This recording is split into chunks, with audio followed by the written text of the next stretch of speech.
All right, guys, welcome back to the channel. Welcome back to the stream. Welcome. If you are new, thank you guys so much for joining me today, and thank you so much for waiting patiently for the intro to finish up there. Always like to do a 5-minute intro to just, let people file in. I hope everybody's doing well today. As you can see, we have a new addition in the background here. We have a cardboard box with a big red exclamation point that Mrs. MBG actually drew on that. She did a good job. It's a Sam's Club box for anybody wondering. But yeah, put that box back there. Not sure how Boss is going to respond to it. In the past, Boss has responded pretty well to cardboard boxes, so we'll see. We'll see if he makes that his new home or not. Maybe later on I'll put some catnip in there and see if that's necessary or not. But yeah, I also listen. One of the first things I want to mention here. You know what? Actually, I'm going to wait a little bit. I'm going to wait a couple minutes, let more people file in, then I'm going to talk about it. So I'm going to go with my normal intro here first. First and foremost, I want to give a shout out to Steranko, who decides to join the MBG army. He becomes a channel member. Steranko, thank you so much, man. Really do appreciate that. Thank you. I appreciate it. Look forward to your exclusive membership perks. One of those perks is the Members Lounge. We will be doing a Members Lounge after today's stream. Okay, so if you are a channel member, please look forward to that. If that's something that sounds like it could interest you, consider becoming a channel member. And so, yeah, we're going to be talking about the announcement of the annual Days of Play celebration. There's quite a bit that Sony has announced here, but there's also something that I don't know if it's necessarily going under the radar, but Sony didn't really shine a bright light on it, but it's worth talking about. And it has to do with a pretty significant update to PlayStation 2 classics. Obviously, the PlayStation 2 is a legendary console with some legendary games, and a lot of people have been, wondering if Sony was going to start showing more support for, PlayStation 2 classics, especially for, those who are subscribed to PlayStation Plus Premium and whatnot. So we do have an update on this, and we will be talking about it. Yes, I did hear about that. The Silent Hill transmission. I will very likely be streaming that. That announcement kind of came out of nowhere. But yeah, I think that's happening Thursday. So we're going to go over all the details and all the info here. Obviously, a lot of people are waiting for a more significant announcement from Sony, and it hasn't happened. So I'm not necessarily going to be sitting here holding my breath. If an announcement does occur during the middle of the stream, which again, I don't think it's going to. If it does, I'll change the title and update the thumbnail and whatnot. But yeah, this is what we're going to be discussing today. And we have Snumpkin X coming in, kicking off the day. Well, actually, Steranko kicked off the day, but Snumpkin is following it up with 5 memberships gifted right off the bat. Snumpkin X, thank you so much. And if I'm not mistaken, that looks like it's Sly Cooper maybe as your profile picture. I think it is anyway. Which is interesting because that's one of the things that people kind of noticed with this PlayStation 2 Classics update is there's a Sly Cooper game in there. But either way, man, thank you so much. Oh, there we go. Look at that. Look at that. Boss must have known. He's like, yo, Snumpkin X just dropped a 5 bomb. Time to go in the box. Where's Corey, bro? We need Corey Landiga in here right now. Somebody contact this man and tell him to join the stream because he was the one that was specifically asking when we were going to get a cardboard box in here for Boss. And here we are in all of its glory. So hopefully Corey can make it to the stream. That's so funny. But yeah, Snumpkin, I just want to say, man, I think this might be your first time gifting memberships. At least it seems that way. So thank you for that, bud. Really means a lot. And so before we dive into the details here, I do just want to thank everybody for tuning in live. Really is certainly meaningful that you guys are choosing to come hang out with me and talk gaming. But I also want to give a shout out to those who maybe can't catch the streams live. I know a lot of people would like to tune in live but can't, and they have to watch later on. So if you're one of those people, thank you so much. I really appreciate that support and that viewership. Do me a favor, guys, hit that like button. We are sitting at 64 likes already, which is great to see. Let's see if we can get that up to 75 likes, maybe even 100. It's an easy way for you to let me know you enjoy the content, and it helps with the algorithm so we can get new people to join this awesome community. Now, before we go any further, I do just want to let you guys know a couple of ways you can support my channel directly. This channel is purely fan-funded. You guys literally are the sponsors of the channel. The 3 ways are: become a channel member like Steranko has done here. You gain access to some exclusive perks. One of those exclusive perks is the Members Lounge. We did a Members Lounge yesterday, which was pretty fun. We're going to be doing another one today. If you are already a channel member, the second way you can help is by gifting memberships like Snumpkin has done here. A lot of people very much appreciate those membership gifts, and it goes a very long way in supporting the channel and the community. And last but certainly not least, consider donating a super chat. You can ask a question, give an opinion, make a statement, anything in between. It helps tremendously. There is a 4th bonus way you can support the channel. It's not currently the pinned comment, but there is a link in the description box that takes you to a direct donation page through Streamlabs, where 100% of what you donate goes directly to the content creator. So that's another option for you. And you can still leave a message, just like a super chat. But we have a big bonus today, and I'll probably be talking about this for the next week or two. So I'm sorry if I end up sounding a bit repetitive, but it's something that I've been, sitting on for a little while now. We have new merch, finally. Okay, if you click the pinned link in the chat box, it'll take you to my merch store. There's only 3 designs on there for now, and I'm still trying to properly integrate it with YouTube. So you're going to see a boss design. There are 2 different designs. One is just the image of boss, okay, with no text, and another is the image of boss with his name underneath it. So go check that out. There's also a Games and Gains merch logo that I thought looked pretty cool. So yeah, it's just another way for you guys to support the channel. If you're interested in any of this merch, feel free to peruse the store, see if anything catches your eye. And again, just know that anybody who does buy any merch, it's helping fund the channel directly. So thank you guys so much for anybody who is planning to do so. And we should have more designs in the future as well. Okay, this is just like the first batch, so to speak. And here we go. Bro, you're gonna break that. You need to be good today. Okay, we got to talk about the Days of Play sale. Chris Brown says he's going to buy some merch. Thank you for that, buddy. Yeah, and guys, listen, if any of you do buy merch when it does come in, feel free to tag me on X/Twitter, okay? And show me any of the merch that you got. I did a merch run a couple years back, and some of you guys bought some and tagged me on there, and it was really cool. I'll be sure to like those posts and retweet them and everything else. So, yeah. UK shipping, I think so, yes. I'm pretty sure there is international shipping.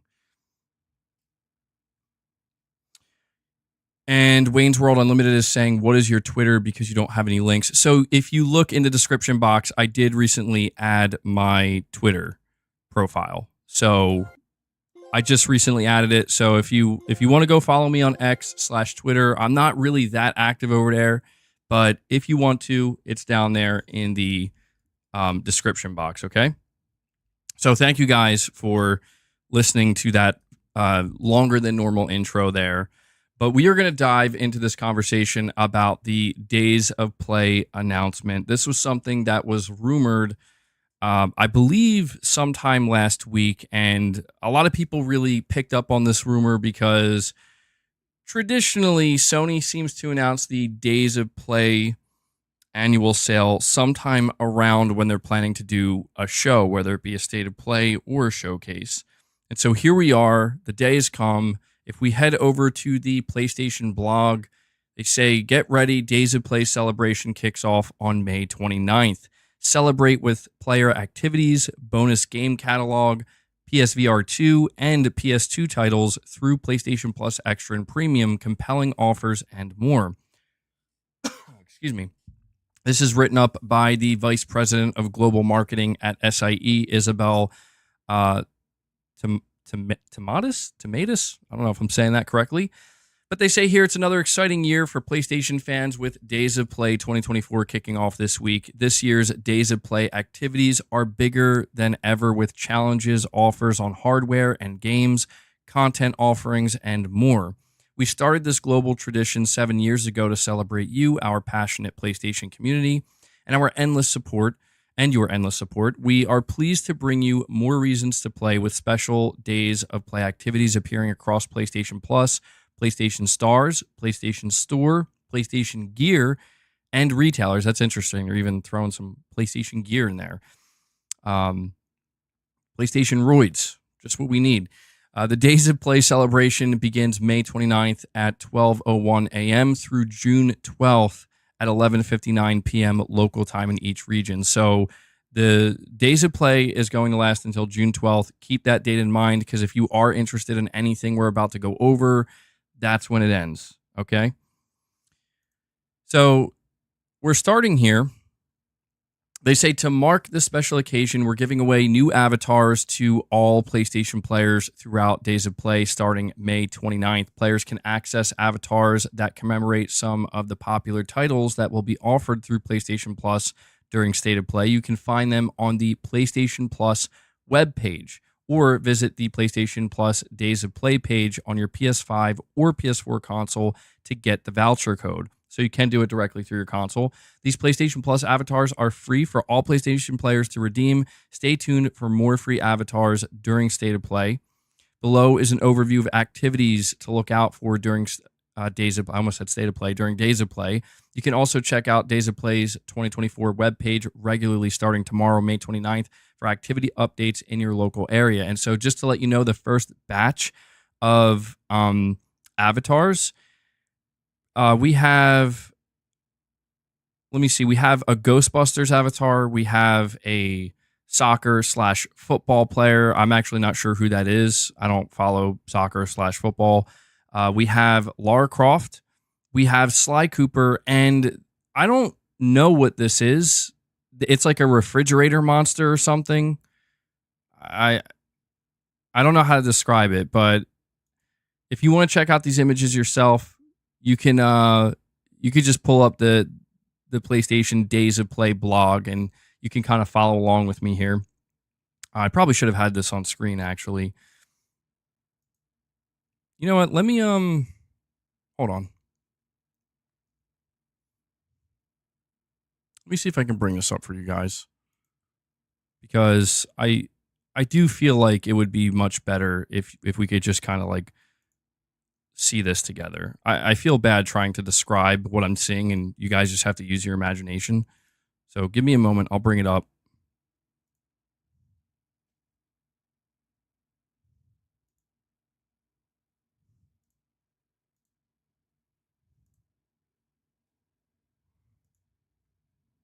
Let me there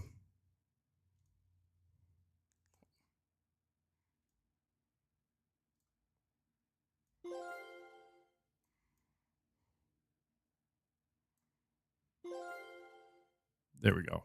All right, so this should make life a little better for everybody in the stream. Hold on one sec. Okay. And we have Snumpkin X coming in and dropping another 5 membership gifts for you guys. Snumpkin is coming in today and doing some heavy lifting for this community. Thank you. Love to see it, man. Absolutely love to see it. Snumpkin is paying it forward, giving more people access to the Members Lounge, which, again, reminder, anybody who's gifted a membership, you will have access to the Members Lounge immediately following today's stream, okay? So Snumpkin, thank you so much. You just brought us up to 11 members on the day. If we hit 25 members today, we will feed the beast here. And maybe we'll give him a little bit of catnip. Maybe we could throw that in there too, sweeten the deal. But yeah, as you can see, this is the first batch of free avatars. I'm curious, how are you guys feeling about these avatars? If I had to guess, I imagine that the Sly Cooper avatar is probably the most appealing here to people. Maybe Lara Croft as well. Does anybody know what this refrigerator monster is? Is this something from Ghostbusters, or is this just something purely unique that Sony created? I'm really trying to figure out what I'm looking at here. Does anybody know what this is? Can anybody confirm this? It's like stressing me out because I'm just like, what is this? It almost feels like it doesn't belong. It might be Ghostbusters. That's kind of what I was thinking too. Roblox Refrigerator Monday. Wait, hold on. This is a Roblox avatar? No way. Really? We're getting a Roblox avatar during Days of Play. We did it. We made it. This is what we were waiting for. That's actually insane if that's true, though. I would have never guessed. Roblox did come to PlayStation 5. We made it, boys. All right, let me continue on here. So it says here, PlayStation... Let me actually extend this a little bit. There we go. We're getting the monthly games for PlayStation Plus. I'm sorry, I'm trying to match this up here. Here we go. All right. And we have... Hold on. We have Sean Mitchell coming in. Sean Mitchell's coming in, dropping another 5 memberships for you guys. And then Snumpkin X with another 5 bomb. Just like that, 10 memberships gifted from Sean Mitchell and Snumpkin X. They're doing some heavy lifting today, guys. I want to see some W's flowing in the chat for Sean and Snumpkin. Just like that, they bring us up to 21 members on the day. Thank you guys so much for what you're doing for the community here and what you're doing for the channel. It really means a lot to me. MBG, you've been silent about the Silent Hill transmission. That's not really what you said, Joshua, but no, I will be streaming the Silent Hill transmission. Yeah, we're going to be... so that's happening Thursday. Right now, unless something changes, the plan is Thursday. We're going to do a regular stream at 12 p.m. Eastern. We're gonna maybe we'll talk about Silent Hill, and then I'm going to do a second stream because for me it doesn't stream till 7 at night. So I'm definitely not going to stream for 7 hours straight waiting for that Silent Hill transmission. I don't think that would make any sense. I'll take a break in between. We'll come back with a second live stream dedicated to the Silent Hill transmission because I'm actually pretty excited for it. Kind of came out of nowhere. Wasn't necessarily expecting them to do that. I thought that we were going to hear about Silent Hill 2 remake soon, but I thought we were going to hear about it from Sony. Seems like it's the other way around. We're going to be hearing about it from, well, at least I would assume, right, that we're going to hear about it from Konami. So my question, though, in all seriousness, like, I appreciate we're getting a Silent Hill transmission, but man, what's going on with Metal Gear? I feel like they're being pretty quiet about Metal Gear. They're being silent about Metal Gear. Anyway, thank you guys so much for the membership gifts. Thank you. Gotta make sure I get the sound right there. And let's continue on with this Days of Play situation here. So the PlayStation Plus content offerings, Sony is revealing the June PlayStation Plus games. We'd like to share with you some fantastic news about the PlayStation Plus offerings available during the Days of Play celebration, which includes bonus game catalog titles, PSVR 2 titles, new PS2 titles, and more. Let's take a look below. So for the PlayStation Plus Essential games for June, we are looking at SpongeBob SquarePants, The Cosmic Shake, AEW Fight Forever, and Streets of Rage 4. How are you? I don't know, man. This doesn't seem like a very strong lineup to me, but I'm curious. I gotta ask the chat here. Chat, what are you thinking about these essential games? I think I'm gonna actually put a poll out about that? I'll do a if it lets me.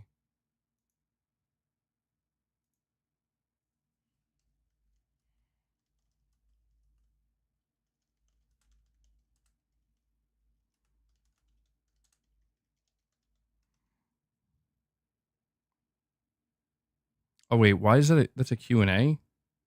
Well, that's weird. I never saw that before.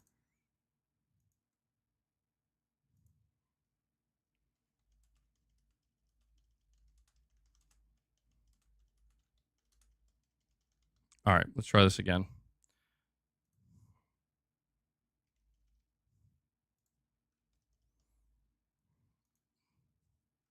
Okay, the poll's going out.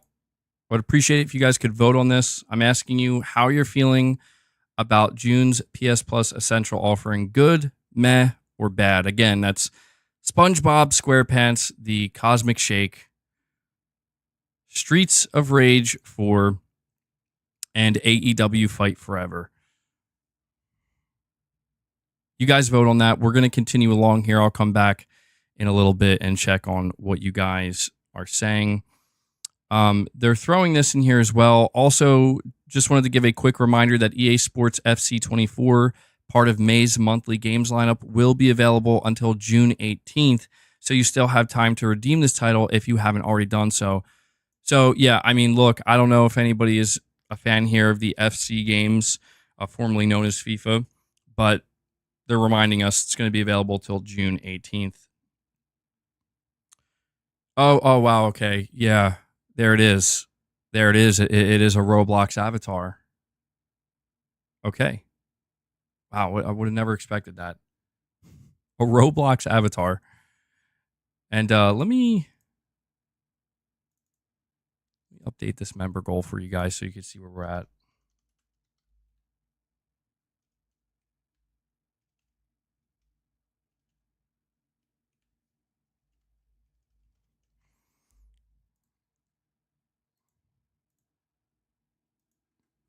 All right. So I'm sorry. I'm just totally caught off guard by the fact that Roblox is part of PlayStation's Days of Play event. Oh, man. Exciting times, guys. Exciting times. I'm actually curious. I'm genuinely curious. Does anybody here actually play Roblox? I'm assuming most don't. Chris Brown with the $2 super chat saying, Hellblade 2 was boring at first, but I'm enjoying it right now. I'm happy to hear that, Chris. Yeah, that's kind of how I felt about it as well. It got off to like a really slow. Well, the beginning definitely drags a little bit, but then you get into some combat and it's pretty fun. But I would say the middle of the game is really where it starts to slow down, like even too much. But as you get towards the end of the game, it picks up a bit, and I definitely started enjoying it more. So glad to hear you're enjoying it, bud.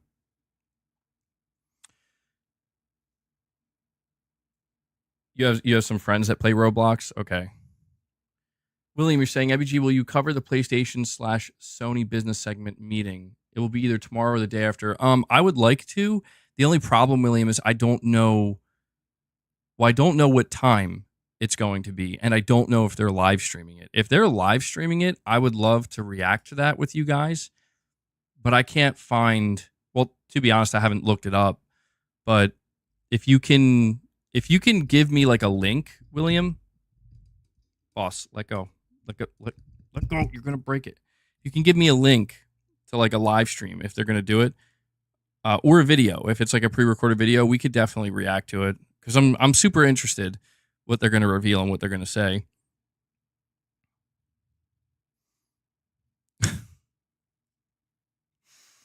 I love it. I love how like randomly Jim Ryan in the chat saying hello. Jim, is this what you're doing on during your retirement? Tuning into the streams. How are you, MBG? I'm doing good, Jim. Thank you for asking. We miss you. We miss Jim Ryan. That's amazing. Oh, sorry, boss. He just smashed his head on the wall. Yeah, how's retirement treating you, Jim? All right. But yeah, William, like I said, if you can provide me a link to this business segment meeting for PlayStation, I'll definitely react to it.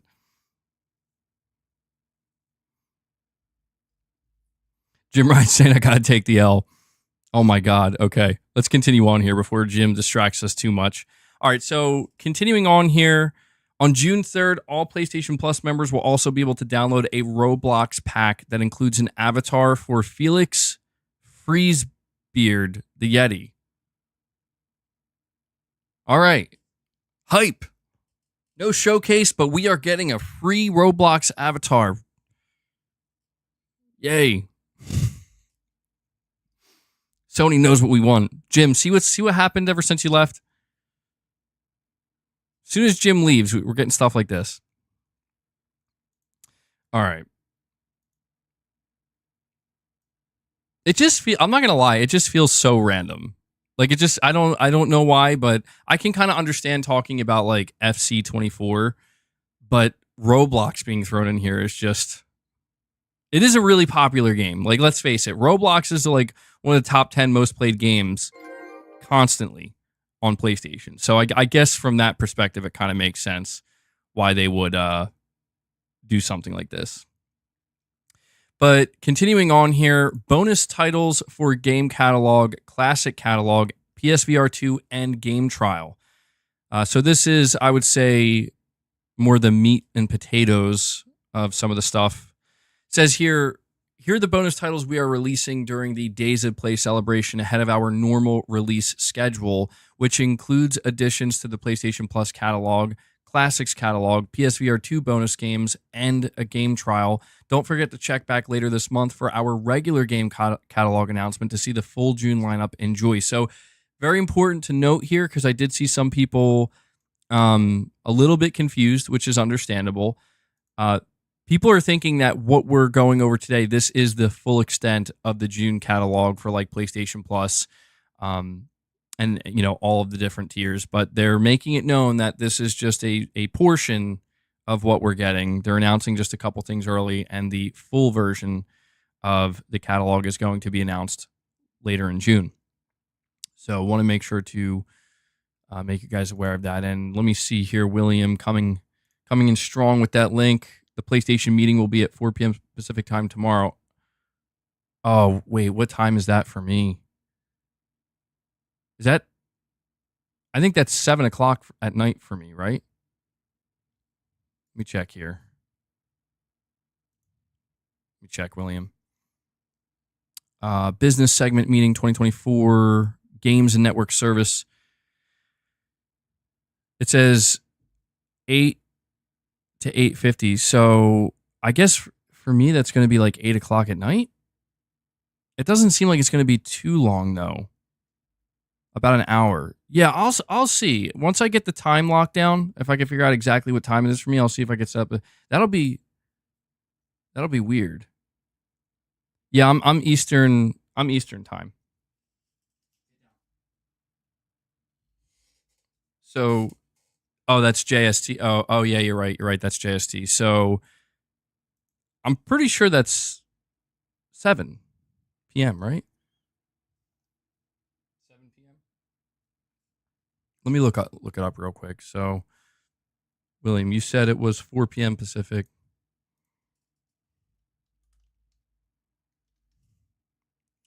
$4 p.m. Pacific. Yeah, okay, I was right. That's 7 p.m. Yeah, I could probably stream that. Guys, by the way, I just want to say before we continue on here, we are just 4 members away. Okay, 4 members away from hitting our goal. I'm going to push for this goal a little bit here just because Boss is getting extremely rambunctious and he's starting to chew wires and go crazy here. He's waiting for us to feed the beast. So 4 more members. Maybe we get 4 single members, whatever we got to do. Let's make it happen, guys. Boss, chill. So yeah, William, if I do, I will let you know if I do stream it.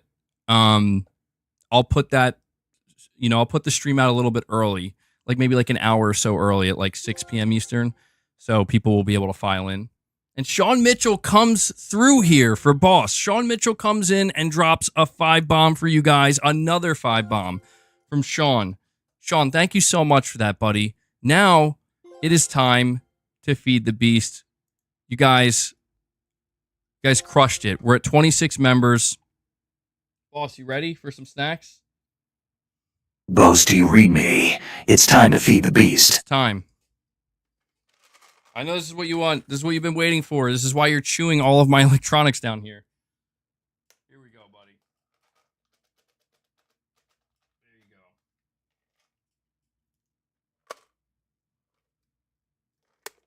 I think we got about one more serving in there for him. So, Sean, once again, man, Thank you. thank you so much for getting us over the 25 mark, bringing us to 26 members.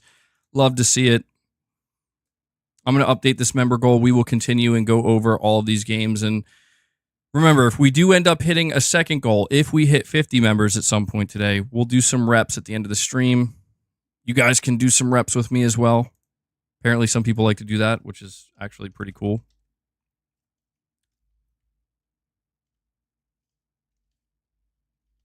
Okay. I want to go check on this poll, by the way, before I continue here. I want to see what you guys are voting on.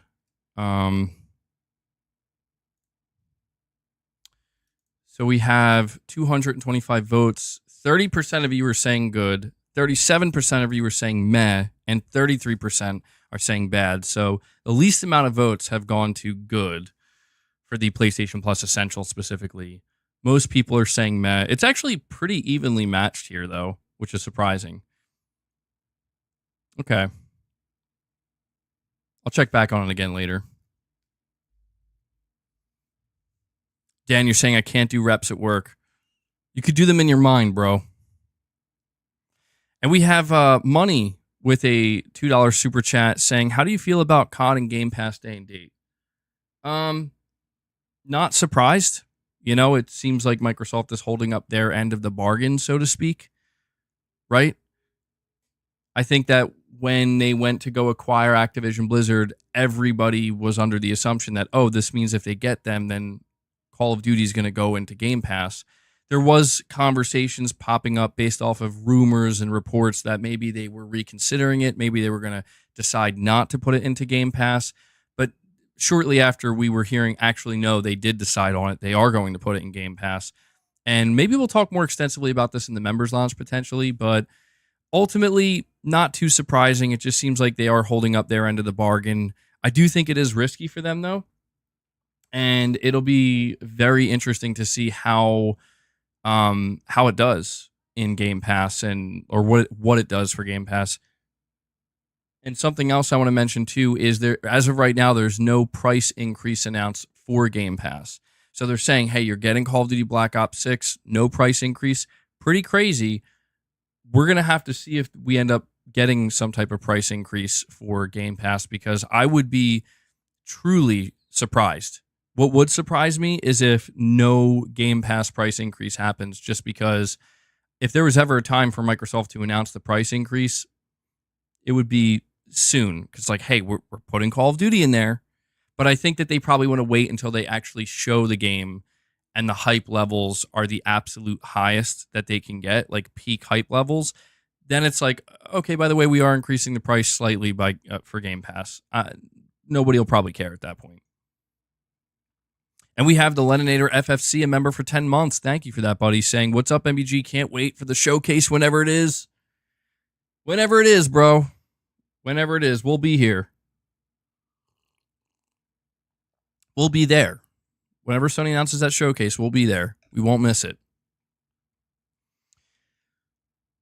Man, Boss really tore up those snacks. I mean, I'm not surprised, but I swear, man, you would think with the way Boss is with these snacks, like this cat doesn't eat. I feed him every morning, and I give him a good helping. I guess he's a hungry boy. He's a hungry cat. He's still growing, apparently. All right, let's continue on here. So for PSVR 2 games, available June 6th for premium members, we're looking at Ghostbusters Rise of the Ghost Lord, Walkabout Mini Golf, Synth Riders Before Your Eyes, and The Walking Dead Saints and Sinners Chapters 1 and 2.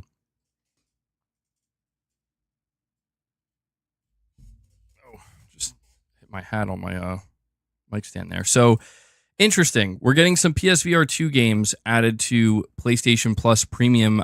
I have a question for you guys before we go any further, because I'm not a PS Plus Premium subscriber.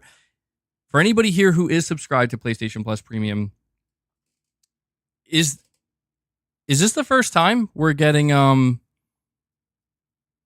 Is this the first time we're getting PSVR 2 games added into PlayStation Plus Premium? If I'm not mistaken, I feel like this is the first time. I don't recall there being PSVR 2 games added to PlayStation Plus at all. Whoa, hold on now. What? Do you see this guy? Do you see him back there? Boss is playing a dangerous game. I've never seen him jump behind my game stack like that. He almost just knocked that whole thing over. You better be careful, boss. Look at him back there plotting. He's plotting. He's like, I'm going to do it. It's probably my fault. I gave him that cardboard box. Everything's just becoming chaotic. But you guys seem to be confirming that this is the first time we are seeing PSVR 2 games in PlayStation Plus. Okay, that's really interesting to me. I wonder if this is something we can expect more of, like, going forward. Orange says MBG Humanity was day one on Extra. It's a PSVR 2 game. Okay, so it's not technically the first time ever. Seems like it's a pretty rare occurrence.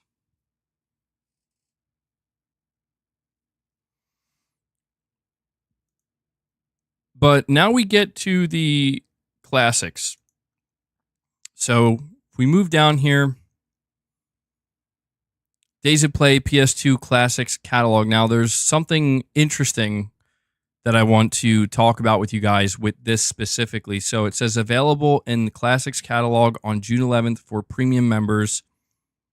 Tomb Raider Legend, Star Wars The Clone Wars, Sly Cooper, and the Thievius Raccoonus. Excuse me.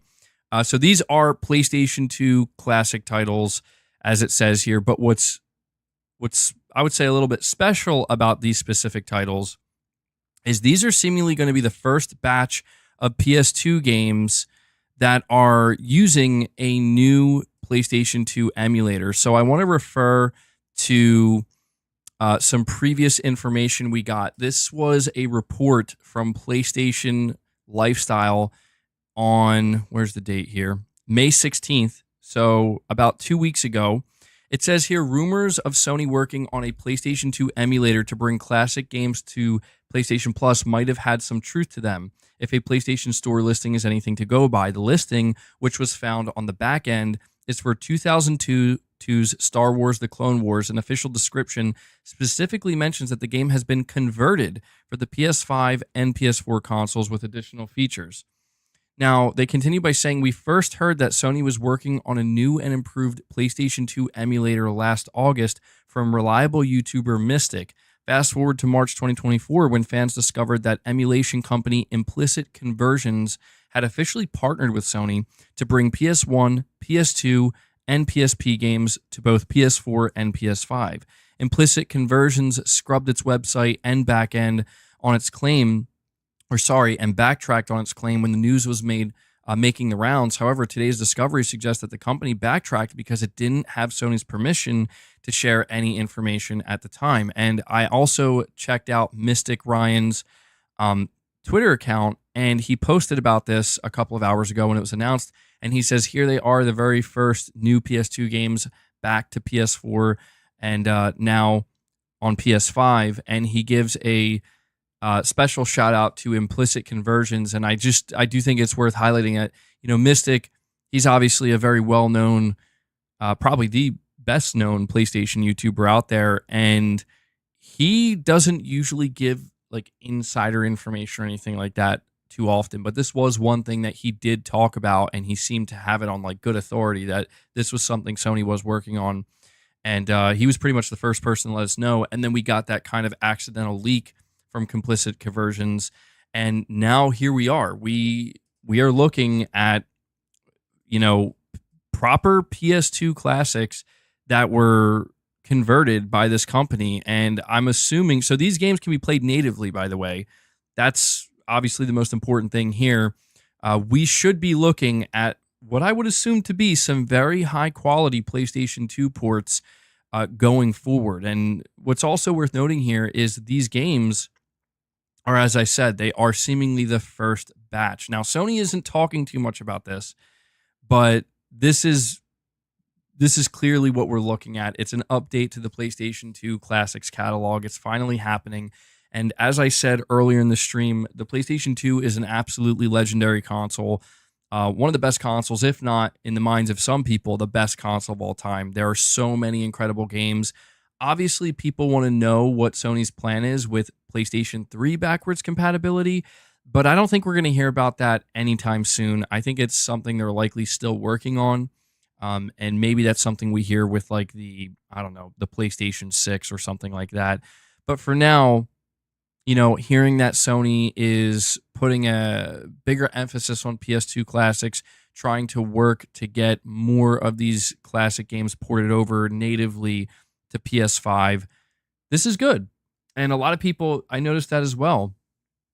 A lot of people were seemingly very excited about the Sly Cooper game more than anything. I mean, I don't know how excited people are for something like Star Wars Clone Wars or Tomb Raider Legend, but the big game here for a lot of people seems to be Sly Cooper, classic PS2 title. And yeah, it'll be really, really interesting to see what games Sony starts adding month over month.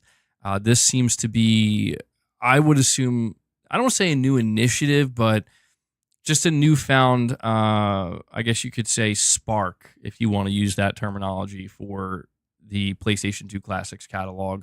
So, new PS2 emulator update, new PS2 Classics.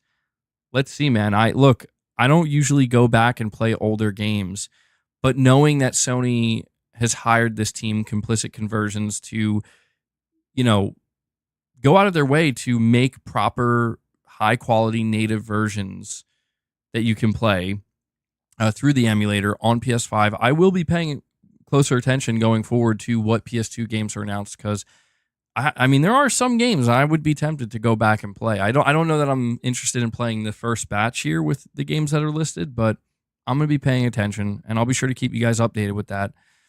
But wanted to make sure everybody was aware of what was going on here. Continuing on here, though, says here, game catalog additions. Enjoy extra game catalog titles added throughout Days of Play. So we do have the dates here. We are looking at Dredge for PS4 and PS5, available May 29th. Lego Marvel Superheroes 2 for PS4, available May 31st. Cricket 24. Genuinely curious. Anybody here planning on playing Cricket 24? Available June 5th for PS4 and PS5. And then Grand Theft Auto San Andreas, the Definitive Edition, for PS4 and PS5, available June 7th. So GTA San Andreas, I think that's a big one. I do. I think a lot of people would actually love to go back and play GTA San Andreas on PS5. It's the Definitive Edition. So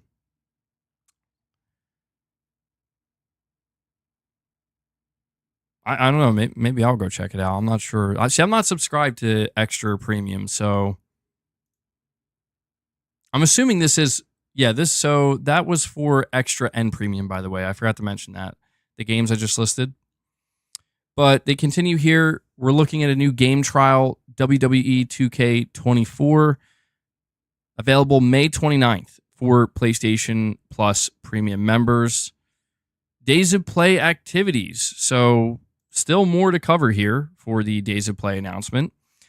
During Days of Play, we want you to join in on all the activities we have planned to bring you unique rewards while playing. Here's a look at some of the activities planned for this year's celebration. You can find more details about activities you can take part in on the Days of Play 2024 webpage.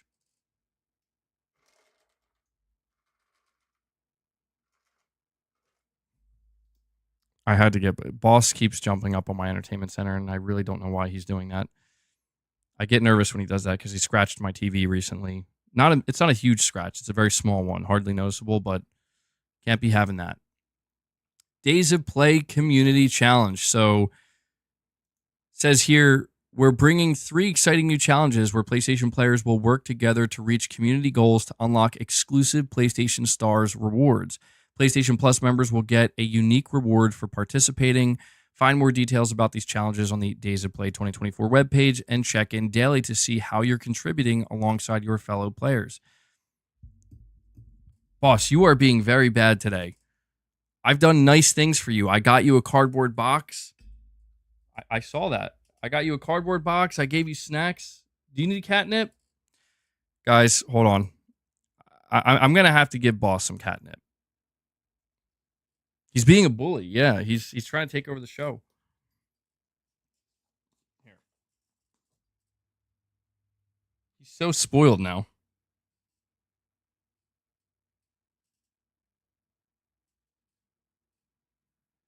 All right. That should hold him over for a little while.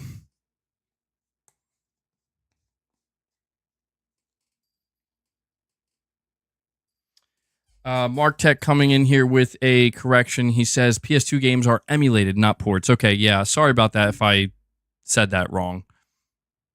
I think I was saying both. I was saying like it's a new emulator and they're being ported over natively, which, yeah, there is a difference there. So, Mark Tech, thank you for correcting me on that.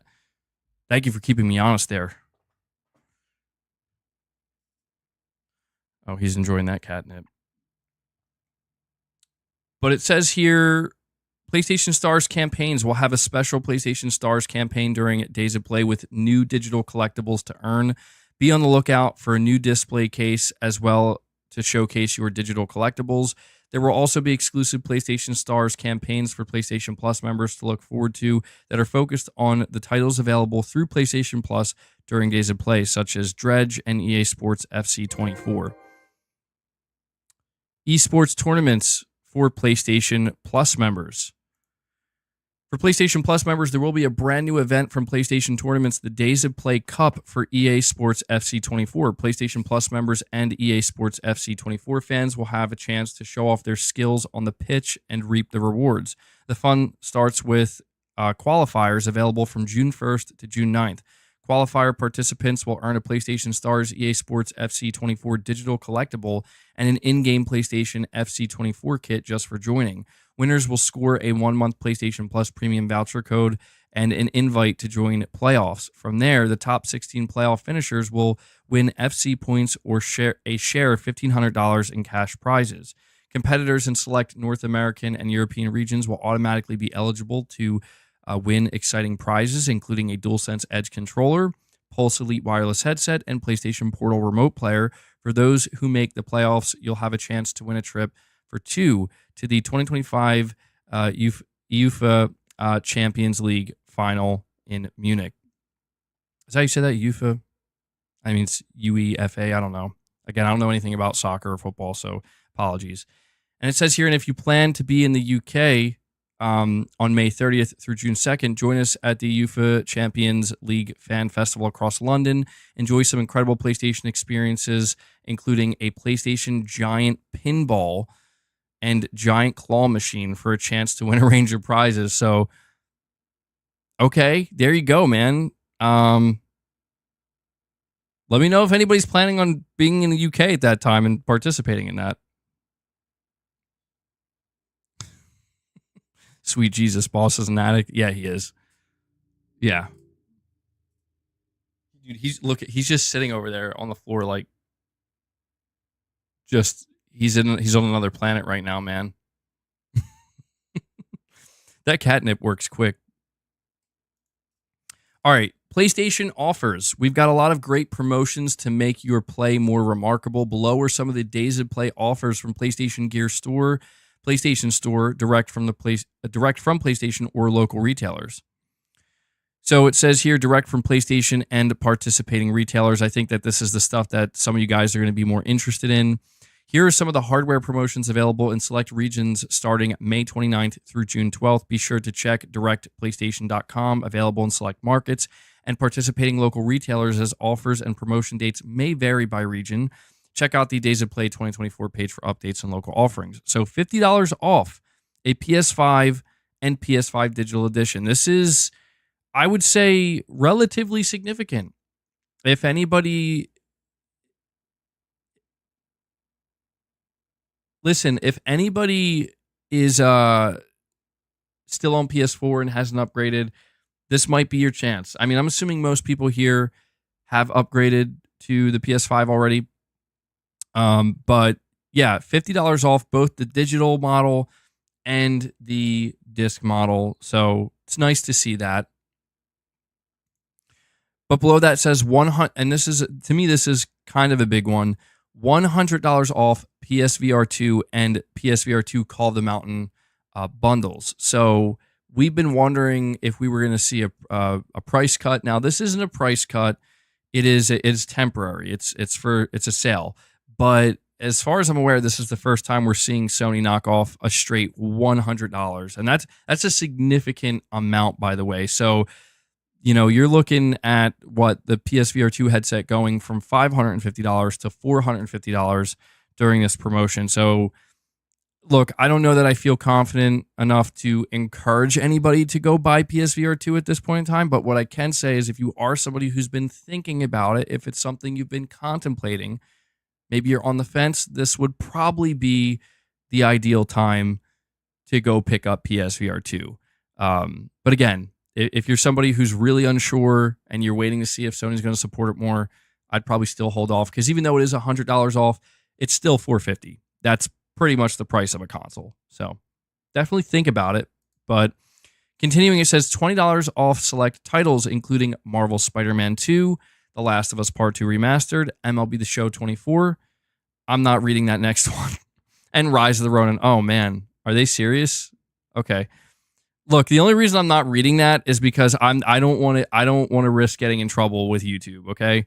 YouTube's algorithm might pick up me saying as me saying something else, and yeah, but there you go. Those are the games that are... There's going to be a bunch of games on sale, by the way. I know it's not. But I don't trust YouTube's algorithm. I've been getting yellow demonetization symbols on more of my videos and streams, and YouTube won't tell me why. And it's stressing me out. So I'm basically like walking on eggshells here.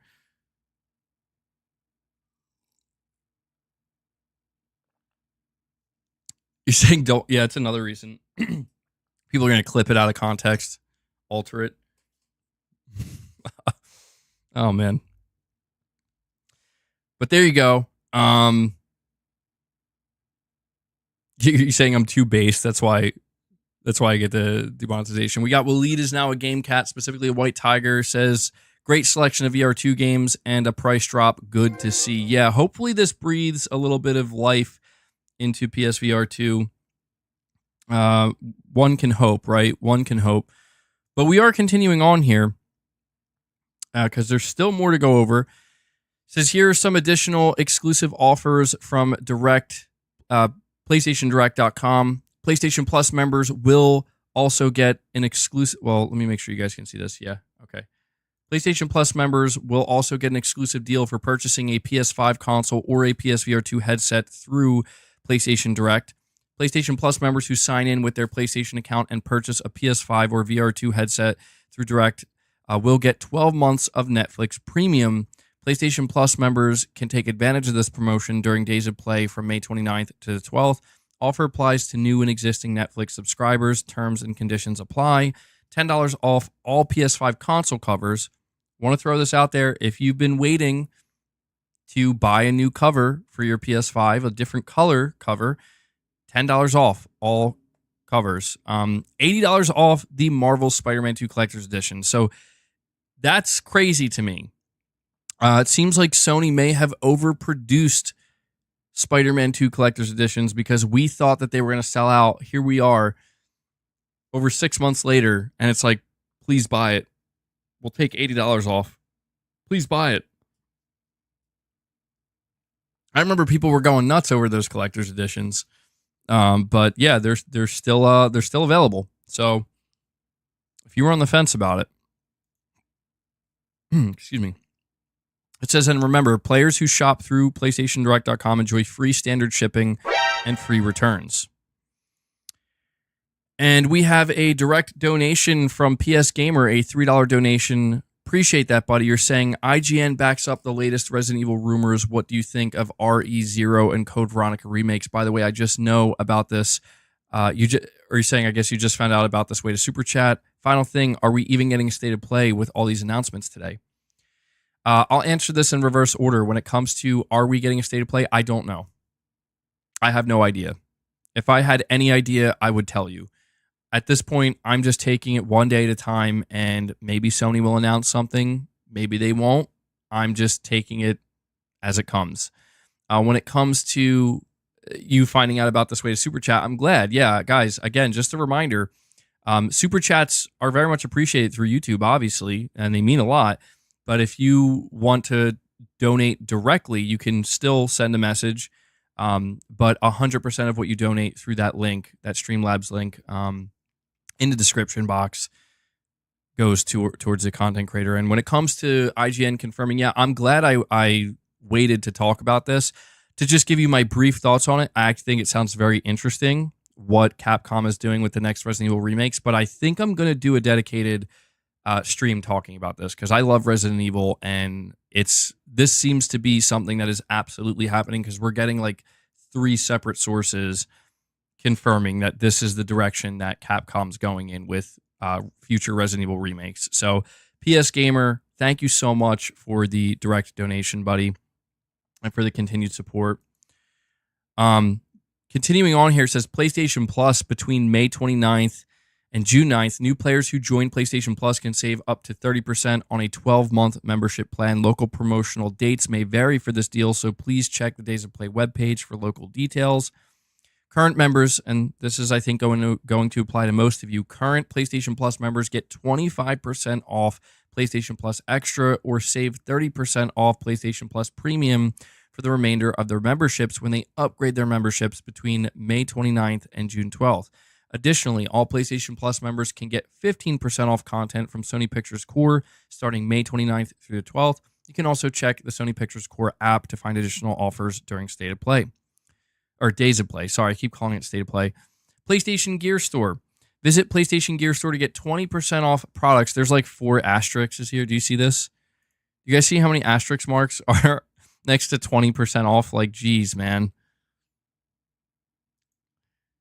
But 20% off products store-wide, including merchandise from Helldivers 2, The Last of Us, Ghost of Tsushima, Horizon Forbidden West, God of War, PlayStation-branded gear, and more.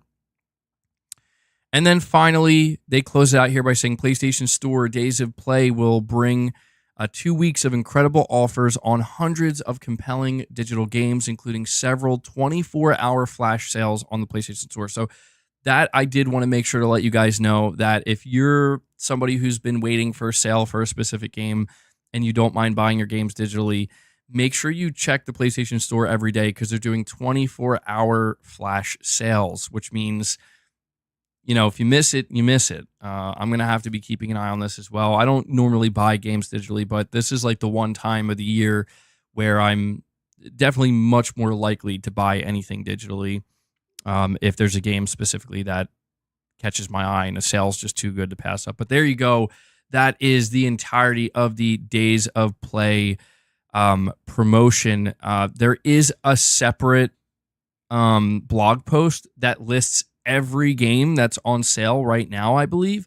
I'm not going to bother going over that because it's literally, it seems like it's well over like 150 or 200 games. And they don't even list the prices, which is weird. Like, I don't know why they bother putting out the list of games if they're not going to list the price. But yeah, that's what you guys are going to have to go check out yourself. If you're on PS4, PS5, go check out the PlayStation Store, see if there's any games you've been waiting to go on sale. This is probably the best time. I also want to say a little bit disappointing here, but maybe not all too surprising that when it comes to PlayStation Plus for Days of Play, Sony's not doing anything for Essential. So if you want to re-up your Essential membership, you're just going to have to pay the regular price. It seems like the only deal you're going to get is if you're trying to upgrade to Extra and Premium. If I read that correctly, that is. If you want to upgrade to extra premium, you will get, I believe, like 25% off. But yeah, somebody who's just subscribed to PlayStation Plus Essential, that's pretty garbage, Sony. Come on. Come on. Throw us a bone here. Throw us a bone. You're asking, where's my PSVR 2 headset? It's actually underneath my entertainment center over here. No, I didn't sell it. I wouldn't sell it. No. That's something that I'd just prefer to hold on to, you know? Like, even if I plan to never use it again, which I certainly will use it again at some point, but I don't think I would sell it, no. All right, let me bring my camera over here. Oops, hold on. Click the wrong thing. So what do you guys think? What are your overall thoughts on the Days of Play 2024 celebration? Does anything here sound exciting to you or enticing, interesting?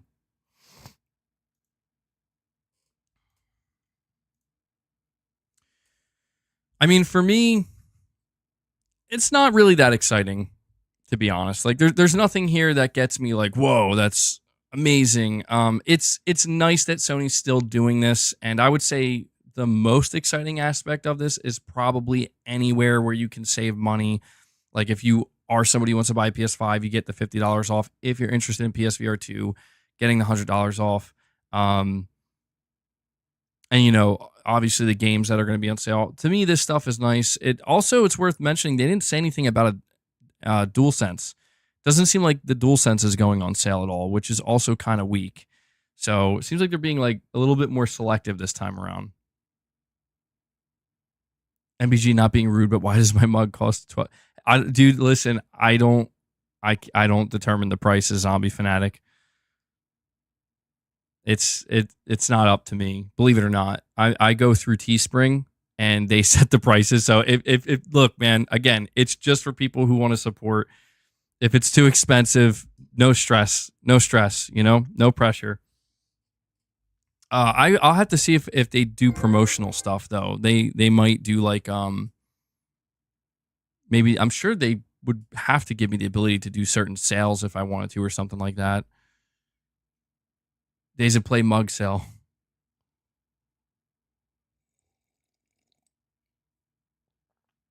Igor, you're saying they're selling what isn't selling. Kyle with a super chat. Appreciate that, bud.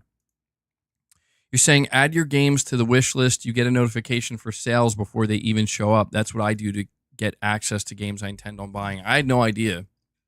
Thank you for that tip, Kyle. That's actually a really useful tip. So, guys, Kyle's letting us know. If you didn't know, I didn't know. Add your games to the wish list, any game that you might be interested in, and you will get notified as soon as it goes on sale, or even before the sale even shows up. I didn't know that. You would think I would know that, but I guess it's because I don't really use the wish list feature at all, truthfully. Probably because I don't really buy games digitally, but Days of MBG, yeah, there we go.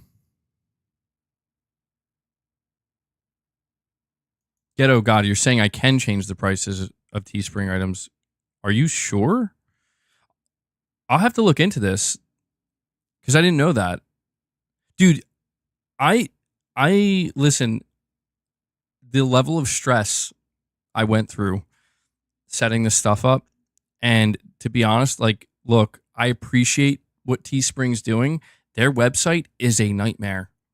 It is an absolute nightmare to navigate, and it just breaks constantly. And it's a miracle, to be honest, that I was able to even get these listings up, because I could not believe how broken their website. I'm like, this is a joke, dude.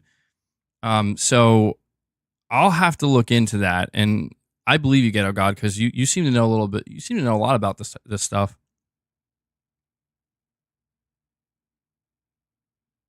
Saying just put the items on Teespring and change all the prices on each one.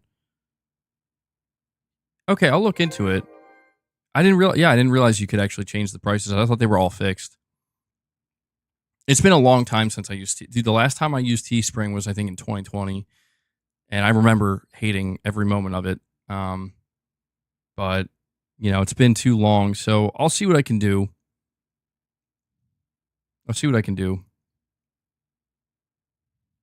I mean, look, I got to make some kind of profit here, you know?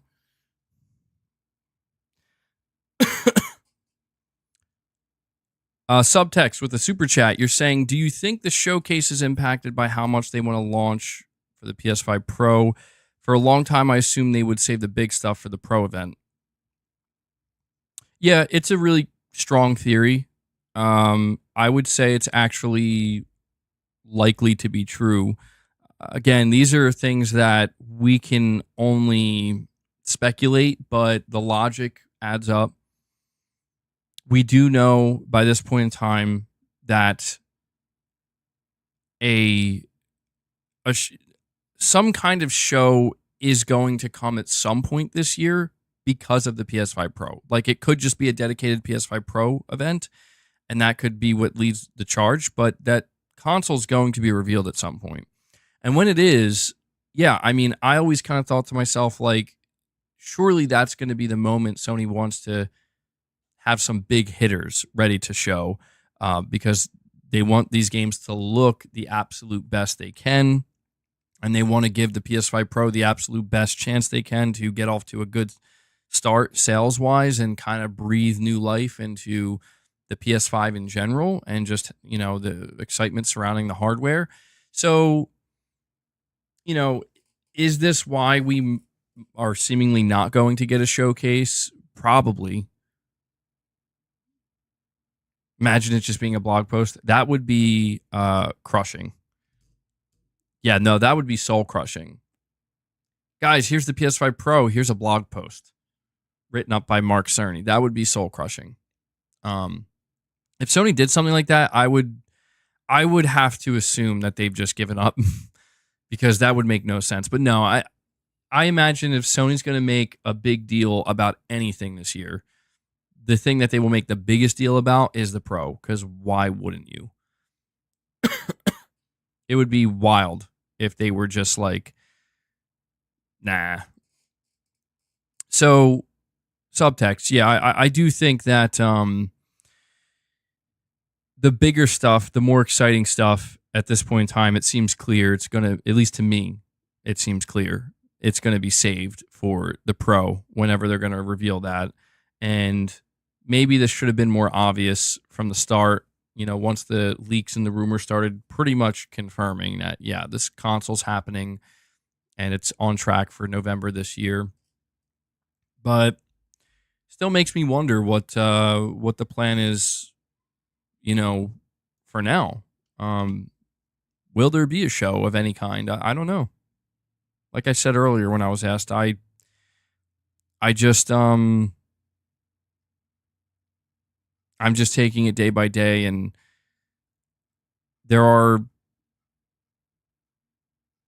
I don't think there are any new rumors or leaks or anything, and I don't know that people we did cover yesterday that somebody who apparently has some kind, I don't know, I never heard of this person before, but apparently they leaked a trailer not that long ago, and they claimed that the showcase is happening in September. And so, yeah, I mean, we'll see if Jeff Grubb ends up being wrong about this, because as far as I'm aware, I don't think Jeff Grubb was ever wrong previously about when Sony was going to have a state of play or a showcase. Now, he never confirmed that it was a showcase or a state of play. He just said an event, a show. I think he speculated. I think he speculated that he believed it would be a showcase, but he just said that Sony's planning a show in May. And we have, let me see. We have today, tomorrow, Thursday, and Friday. So there's still a little, I mean, man, that's crazy, actually. It feels like 4 days. But that's it. We have about at this point, we have like 3.5 days. So has Jeff Grubb said anything new? I don't think so. Not that I'm aware of.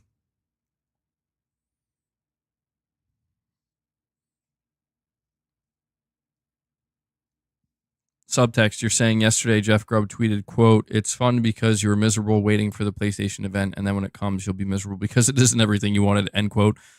That's actually very true for a lot of people. Yeah, I think people should try to be a little less I don't want to say like you shouldn't anticipate something, because I think that's unfair. Like, I think you should, yeah. Like, you should anticipate Sony wanting to do something to, as a fan, as a customer, to get you excited and get you interested. But I do think that it's clear that sometimes, and I'm guilty of this as well, that you can put too much stock into it. You know what I mean? Where it's like, don't put everything into it. And that's why I kind of have the feeling I do right now, or the opinion I do, and that just like, hey, maybe they'll do something, maybe they won't, because I'm done getting myself worked up over things that are seemingly not real. You know what I mean? And like, even if they are, it's like, you still got to wait to find out if they're real or not. Saying people believe everything, that's why he said this. Yeah, look, all I can say from a more objective standpoint is that it would be genuinely bizarre, and like, it would be, if Sony didn't plan to say anything about anything soon. It is possible that they could just decide, we're going to wait till the end of the year. Like, we're going to wait till September and just do nothing for May, June, July, and August. That's absolutely a possibility. But at the very least, we know Sony's going to show up at Summer Game Fest. So even then, we can't say they're doing nothing. But I'm ready for anything, man. I remember talking to you guys. I think it was at the beginning of this month, or maybe not at the beginning, like 3 weeks ago, when we were hearing from Hiroki Totoki, and then we found out about the new CEOs. I told you guys, like, expect anything. Expect anything when it comes to PlayStation going forward, because I've been following PlayStation very closely for the past 6 years. Very closely. And I've seen so many people trying to predict they're going to do this. And I've been part of it as well. I've tried to predict many times they're going to do that.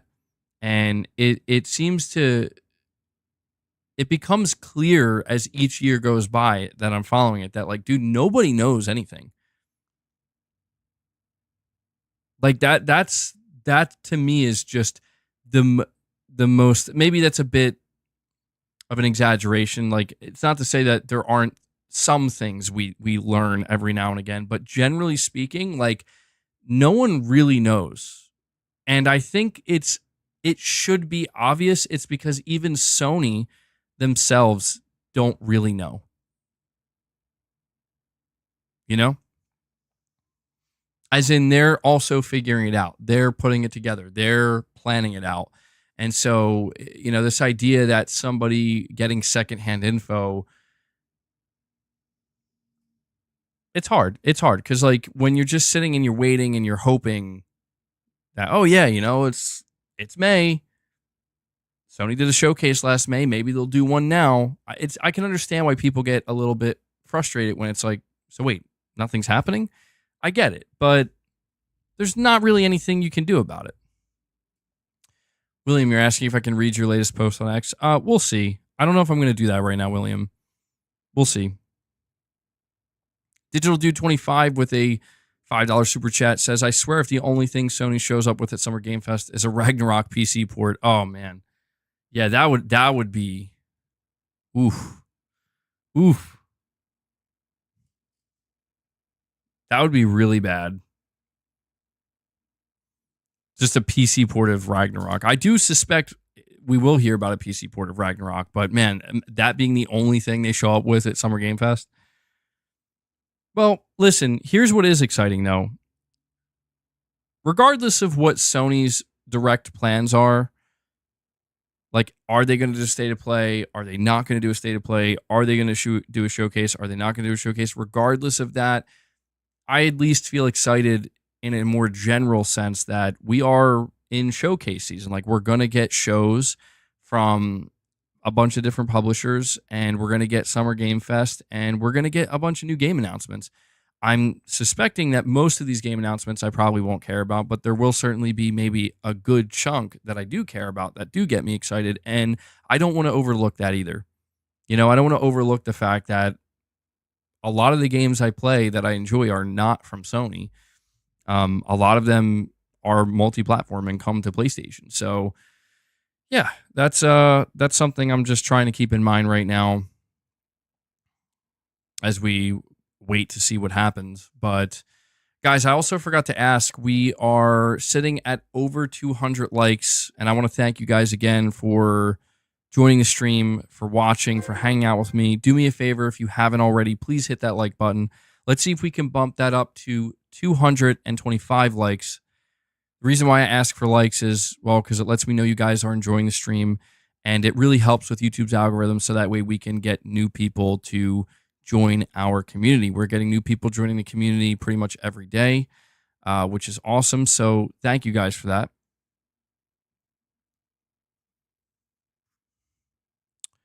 Multiverses dropped. Oh, yeah. I forgot about that. I never played Multiverses. I heard it's pretty good, though.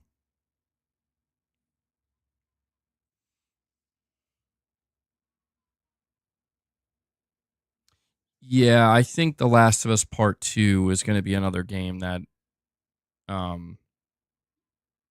would imagine is announced sometime this year, because season 2 of The Last of Us HBO is dropping, I think, early 2025. So they'll probably try to get that PC port out around the same time.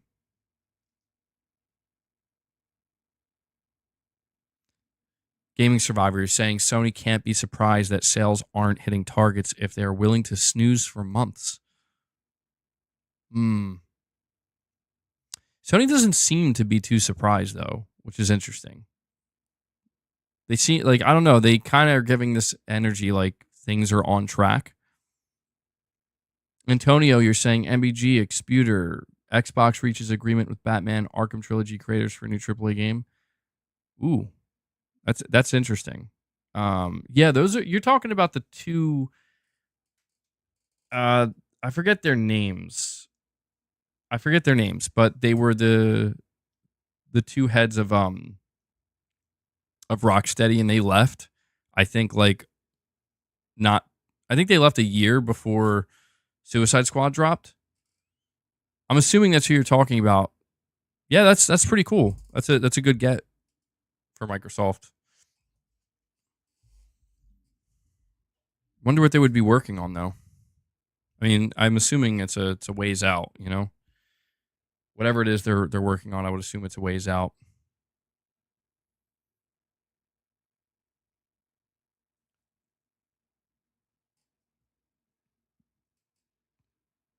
Luke, you're saying they should have made another Arkham game and not Suicide Squad? Yeah, I agree.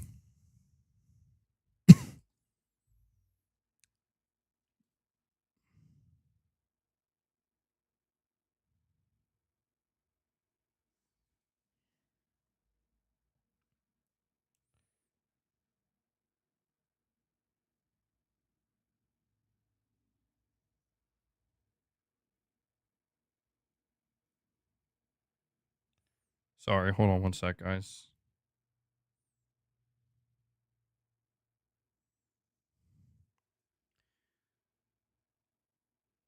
MBG, not Rocksteady, it's their leads. Yeah. Yeah, they left Rocksteady.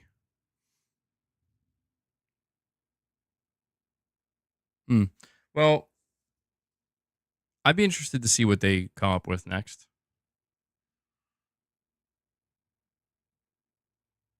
I mean, if you think of them making another Arkham game, I don't know. Maybe not an Arkham game, because the more I think about it, it's like, well, they wrapped it up pretty well with the trilogy. But I just never understood the Suicide Squad game. Like, I never understood like why they thought that's the direction that people would want them to go in, that people would be excited for this. It's like, no. To be honest, I don't understand the Suicide Squad thing at all. I'll be real with you. Like, I never understood the appeal of the Suicide Squad, and I always thought that they were just way overrated. Like, people talk about the Suicide Squad like, oh yeah, it's an awesome group, and we just like constantly want to see, you know, new iterations. It's like, I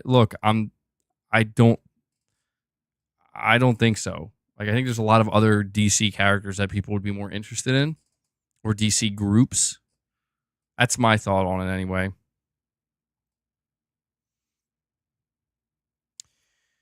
Seller of a store says, I think that they will show a PS5 Pro with all the games for 2025, 2027 in a September showcase. Yeah. I mean, I think I'm leaning more towards that as well as each day goes by where we hear nothing. Expect the unexpected, man. Expect the unexpected.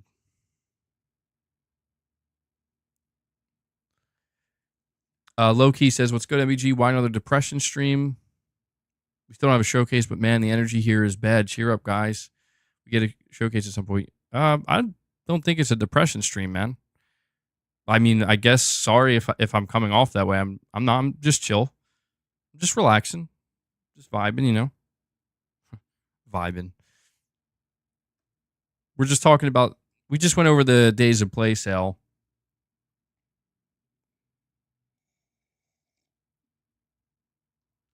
Are there some people who are genuinely getting very upset that there's no showcase? Yeah.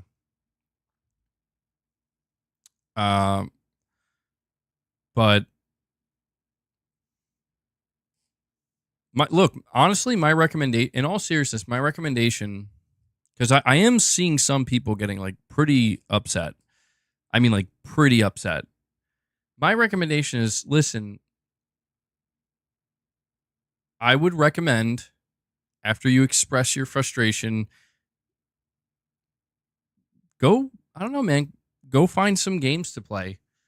See, like, I don't mean that in a rude way at all. I mean, literally, like, that would be the best thing to do. That would be the best. That's what I'm doing.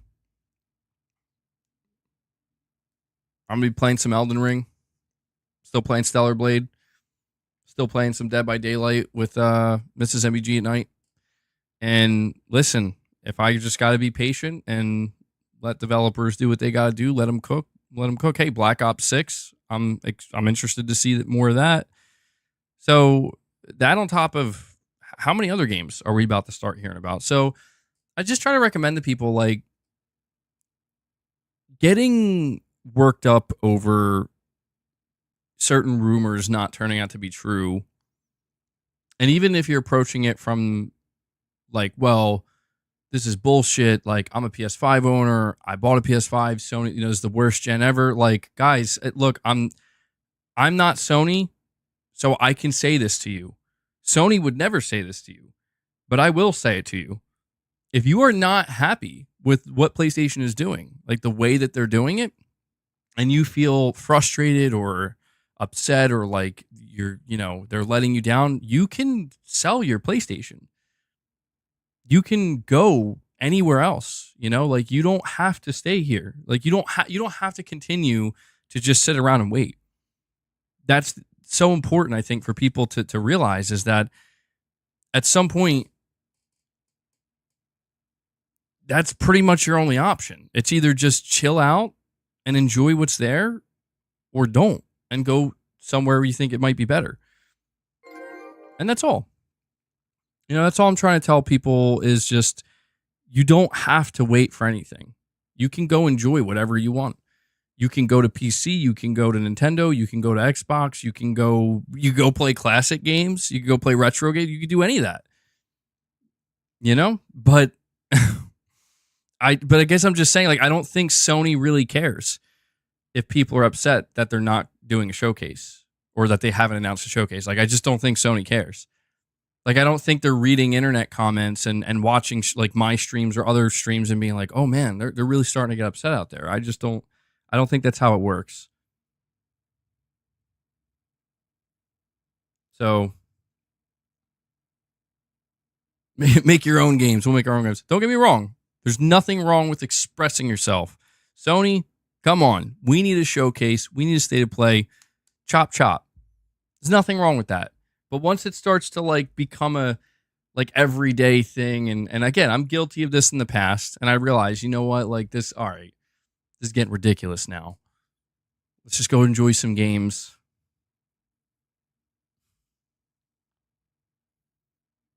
IP Gaming, you think they do listen to content creators and what people say on the internet? I mean, I think they only listen if they feel like they have to. Like, for example, what we saw with the Helldivers thing, I think they had to listen to that because it was like the number one trending thing. It took over everything. It was like, oh my God, okay, like, you know, it's like this is right outside our front door. Like, we can't ignore this. But something like this, it's just like, should we start a petition?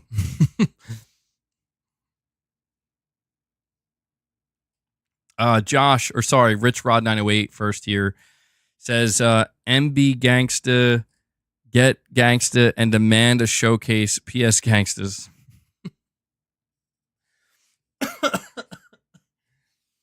Rich Rod, bro, I'm going to be real. I think that's the exact opposite of what I'm saying. Like,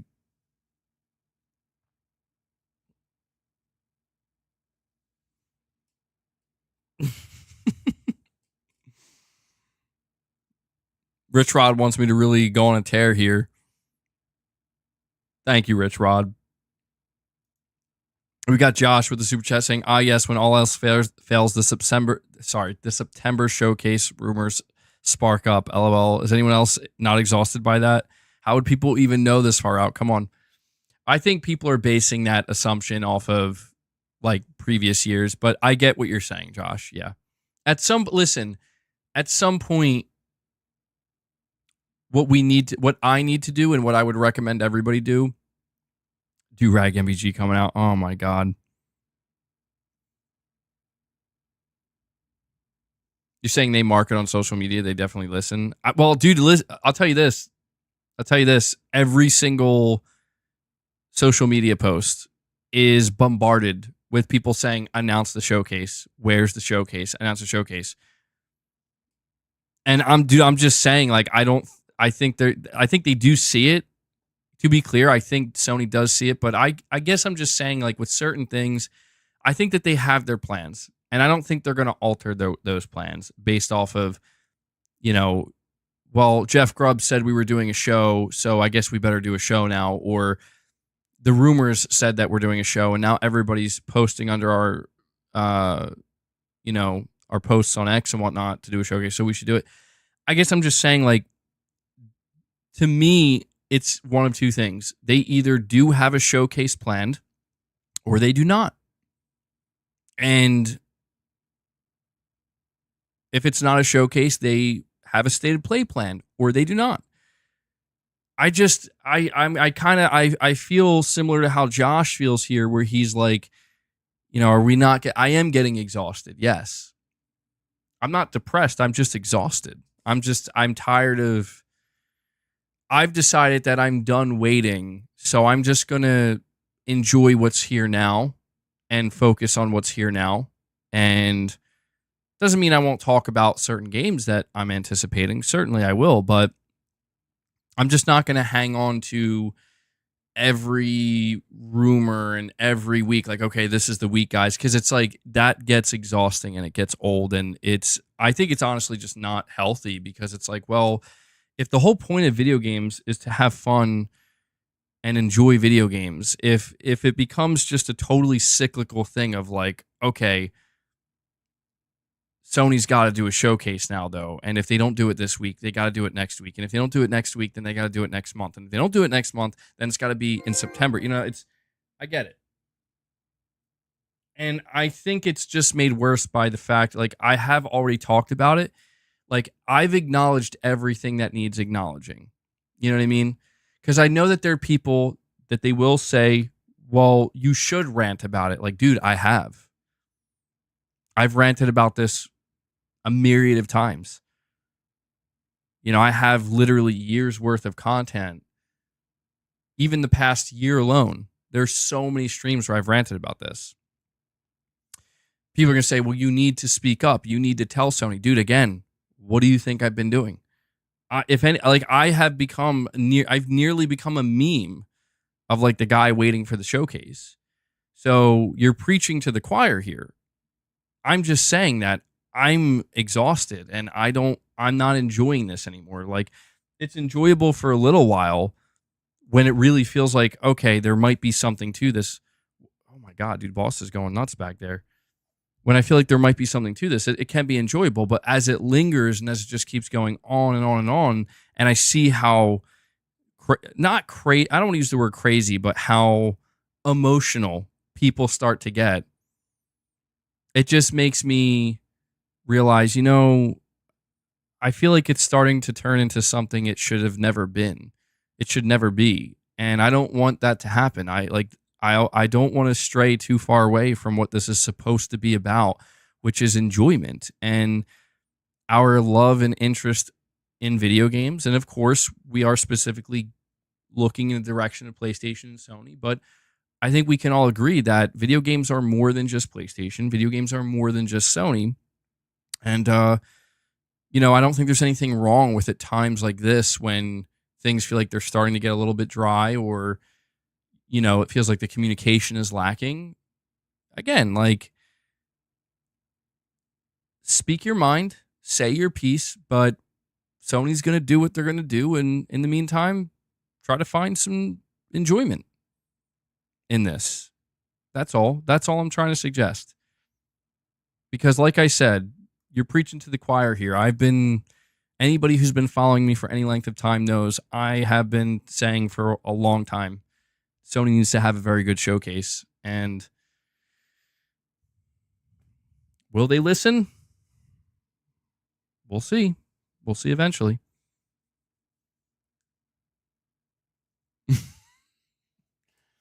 That's IP Gaming. You're saying MBG, is that I see some small kibble on Boss's tower. That's how insignificant Sony views us. No, listen, if it makes you feel any better, IP Gaming, I gave Boss a bunch of snacks earlier. Look at him. Look at him up there on the beast mode up there. He's cleaning himself. I think he had too much catnip.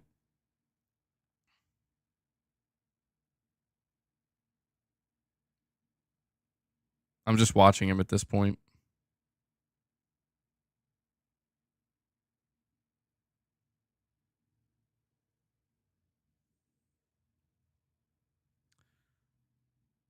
Boss would look cool next to a PS5. I mean, he kind of is if you look at the poster next to him. He heard his name.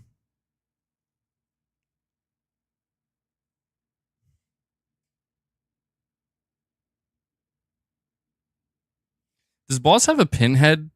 Does his head look too small for his body? Oh, he heard me say his name. He thinks he's getting something now.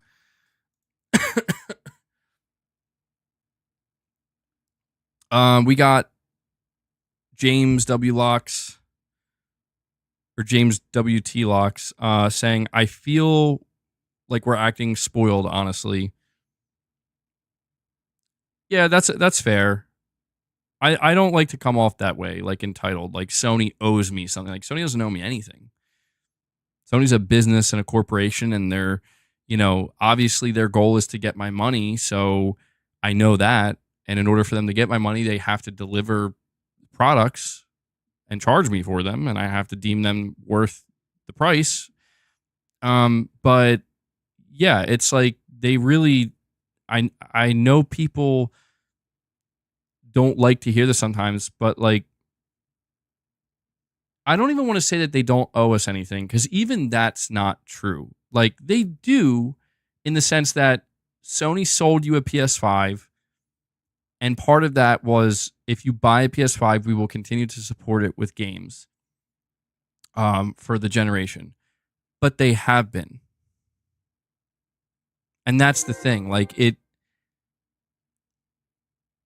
I've tried to differentiate these things on my channel, and some people understand it completely and some people accept it.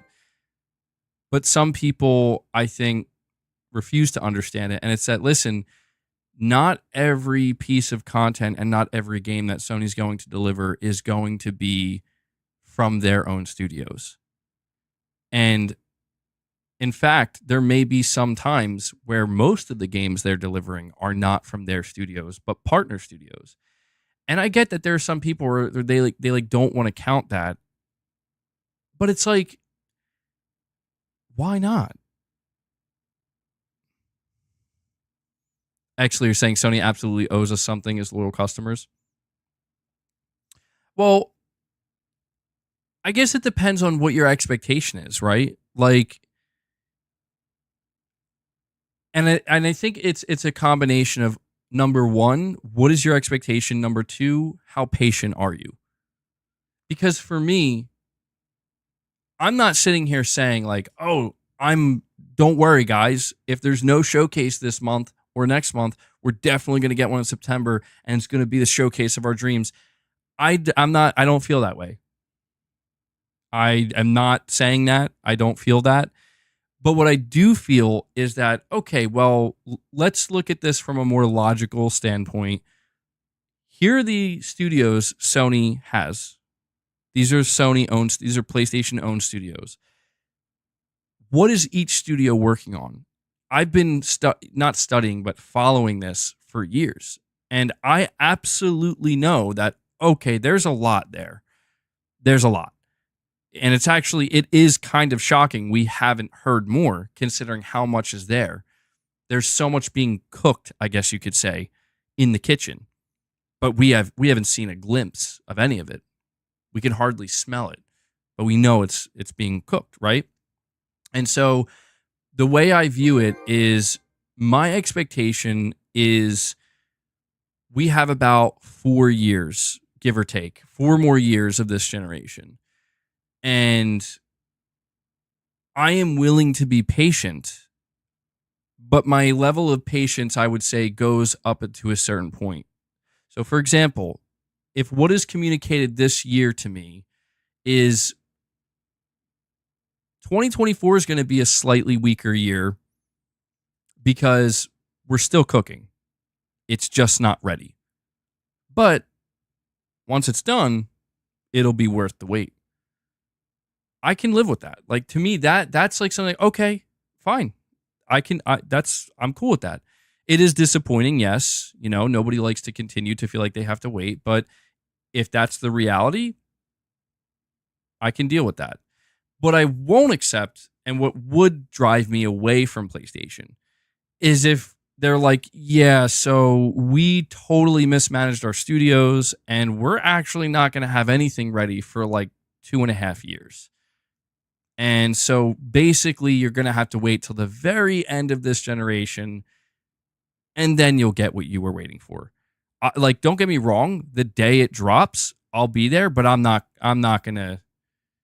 likely going to go somewhere else and enjoy something else in the meantime. So, you know, that's where I sit with this, where it's like, I'm willing to be patient. And I think it's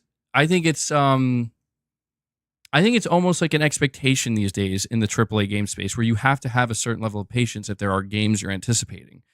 But at the same time, there is a limit. And that's why I said earlier that I would not tell anybody, just wait. I'm not going to tell anybody to wait for anything. Don't wait for anything. Go get what you want to get, man. Like, go seek out what's going to make you happy. Don't, you know? But that's where I am for now. With that being said, though, I will say this. It would be unacceptable to me if we don't get a big show at some point in 2024. I can accept not getting one in May. I can accept not getting one in June. But there's no way. This is the 30th anniversary. This year's the 30th anniversary of PlayStation. There's no way, in my opinion. And I don't think, see, that to me is where I don't think that's entitlement. I think that's just, if you have half a brain, Sony, you celebrate your 30th anniversary. Because that is where I do agree with what I actually said, where there are loyal customers who have supported your brand and your product for like 30 years.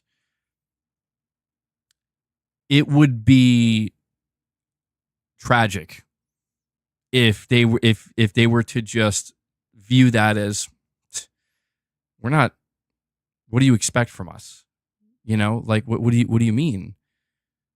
What do you mean? Like you're the most, one of the most important brands in the world just turned 30. Like there should be something of significance that occurs. I'm not saying release Ghost of Tsushima 2 even though it's not ready. No. I'm not even saying reveal Ghost of Tsushima 2. I'm just saying there needs to be something, like it's some kind of direct line of communication that speaks to those loyal customers in a meaningful way. That's all. That's what I think Sony needs to do this year. And that, I don't even want to, look, maybe that is a little bit entitled, but I think there's a reason. I think there's a good reason for that entitlement. Like, I think there's a reason that entitlement exists. It's because people, and look, anybody who's been supporting a brand for 30 years, obviously, I've told people before, like, you can't allow yourself to get too emotionally attached to these things. But yeah, dude, like, if you've been, even for like 20 years or 15 years, like, that's a long chunk of time, man. That's a long, long time. There's going to be some level of emotional attachment, even just if it's derived from nostalgia. You know what I mean? Even if it's just the nostalgia factor. And Sony, I think, needs to be aware of that you have fans that absolutely have that incredible nostalgia, and that's something that I think any company would be very unwise to overlook or downplay, because it's like, you want to talk about speaking to people who are like ride or die, right? Like when you're speaking to nostalgia in that way, I mean, even from a business standpoint, it's like, from a business standpoint, I think it would be dumb of Sony to not do something significant for the 30th anniversary of PlayStation. How could you not? That'd be wild. That'd be absolutely wild. Actually, you're saying I've supported PlayStation for 30 years, spent tens of thousands of dollars. I'm entitled to know that they appreciate my business, and I'm entitled to communication. Yeah, I mean, you can't argue with that, man. Because what's interesting about talking about like being a supporter of something for a long time. Sony can and will do what they want, right? I think we all know that. But I would agree that losing a fan that has been there for 30 years, like a person that's been supporting your brand for 30 years, getting them to walk away, that takes a special kind of like, I don't know, man, a special kind of screw up, I would say, because that's like half a lifetime in some cases. So we'll see what happens, man. Oh God, excuse me.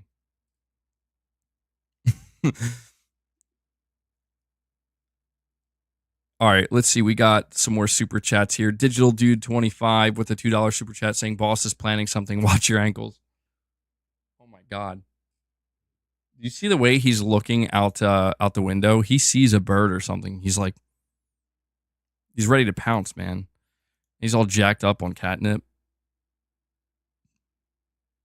A special kind of arrogance. Yeah, maybe that's the word I was looking for, actually. Thank you.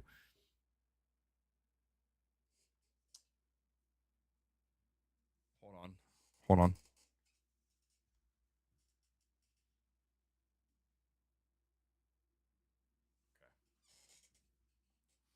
I was wondering what that sound was.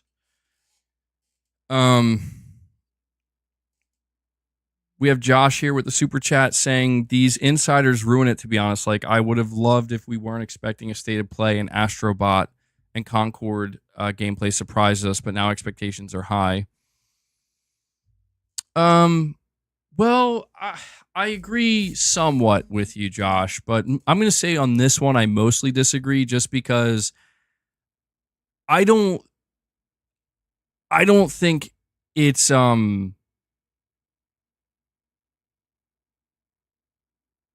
I don't think it's a situation where it's like, I would be so surprised if Concord showed up. Like, I think it's the opposite. I think a game like Concord is like, listen, if Sony's going to have a state of play or a showcase, Concord should be one of the guaranteed games that shows up. So getting confirmation of that like, oh yeah, it's going to be there. Like whether it's a state of play or summer games, like we're going to see it. That isn't surprising to me. Now you're talking about like the Astro game. I don't know. I would argue maybe even the opposite here, Josh, because like the way people have talked about seeing Concord and seeing Astro, a lot of people feel like that's bad. Like that's not enough and that's not good. And everybody has their opinions on it. I would say if we didn't get these specific leaks from insiders, I would say the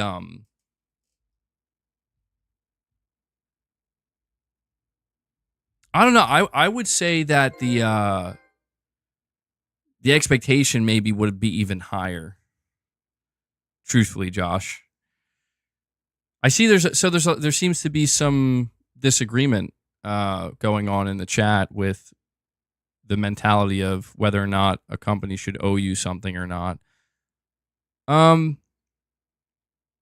It's interesting. It's interesting to see the differentiating opinions here. I don't know. This is one of those situations where I can kind of see both sides and I can understand both sides. Like there is a part of me that like is like, yeah, Sony is a corporation and like, dude, they're not thinking about me. And I know that like at the end of the day, corporations are going to do what corporations are going to do. No matter how much we want them to do something specific, right? For any myriad of reasons. But I do see the other side as well. Like I do, because I grew up playing PlayStation. You know, I remember playing the PS1, the PS2, all the memories. And so, yeah, there is that kind of, here's what I think.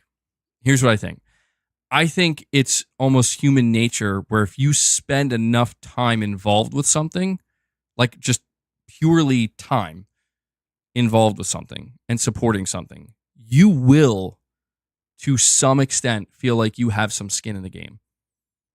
Now, to what extent, I think that's different for everybody. Like, for example, you can go into a PlayStation showcase this year and say, Sony doesn't owe me anything.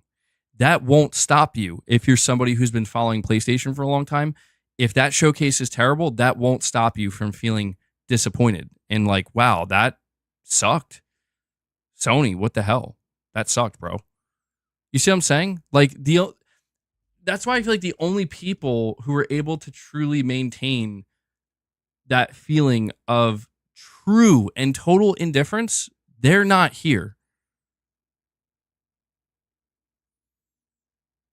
You know what I mean? Like I don't think they're paying attention to the games industry at all. It's like the equivalent of I would say like me with movies to an extent, right? Like I know things about movies and I like see announcements about movies when they happen. But I'm not I'm not anticipating anything. Like I'm like totally indifferent. Like literally nothing could happen in the movie industry and I wouldn't know any different. That's what I'm talking about. Like I think those are the only people that can truly be 100% indifferent, because I feel like even if you're somebody who shows up and says, I have low expectations and I just don't care what happens, it's like, but you're still here. You know? So it's like you have some level of inherent interest. Do you get what I'm saying? So that's why I think it is a matter of how much time you spend with something. The more time you spend with something, I just think it's a natural human thing. The more you're going to feel like it's just the investment level, you know, that because think about it, like, what are you giving when you are spending time with something? You are giving it your time. Of course, you're talking about spending money as well. You know, the whole time is money thing, but you are spending your time, and time is arguably the most valuable thing you can give anything in this life because you don't get it back as far as we're aware. Right? So, yeah, I don't know. It's a something that's been made clear to me in reading so many different opinions from people is it's just that everybody has a different feeling and a different opinion when it comes to how they view fandom and how they view anything involving it. And I'm no different. You know, I'm just one person. I give my own recommendations. And if somebody says, no, I disagree, it's like, oh, okay, well, hey, man, you know, that's the beauty of it. We're free, usually, at least we should be. We're free to feel how we want and approach things with our own mentality. We have, let's see here. James WT Lock says, like Sony already came out with 3 games this year. Yeah, well, I remember talking about this at the beginning of the year where I was like, listen, I was seeing a lot of people talking about how Sony has no games. Like that was kind of the general sentiment in like December and January. And I remember like some of the streams I did in January was kind of looking at the trajectory of like, I mean, there's like 5 games that Sony's releasing in the next 4 months. And I always found that strange that like people were, you know, that they were talking as if there was nothing to play. And I'm like, well, you know, that's where you kind of have to get into the semantics of it. Cause it's like, well, what do you mean? It's like, oh, I'm talking about just PlayStation Studios. Oh, okay. Then it makes more sense. But like, how do you know if that's what somebody's talking about? You don't. And I think people took advantage of that. They still take advantage of that when we have these conversations. So, you know, the details I would say for conversations like this do matter if you're interested in these conversations. How has Sony done so far up until this point?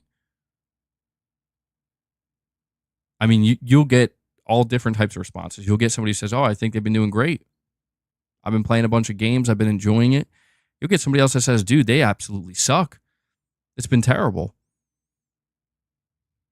And that's why I try my best when I'm having these conversations to acknowledge like both. You know what I mean? Like, okay, a person who says it's been great and they're enjoying it and they like it, that's probably a person that has been playing all these games.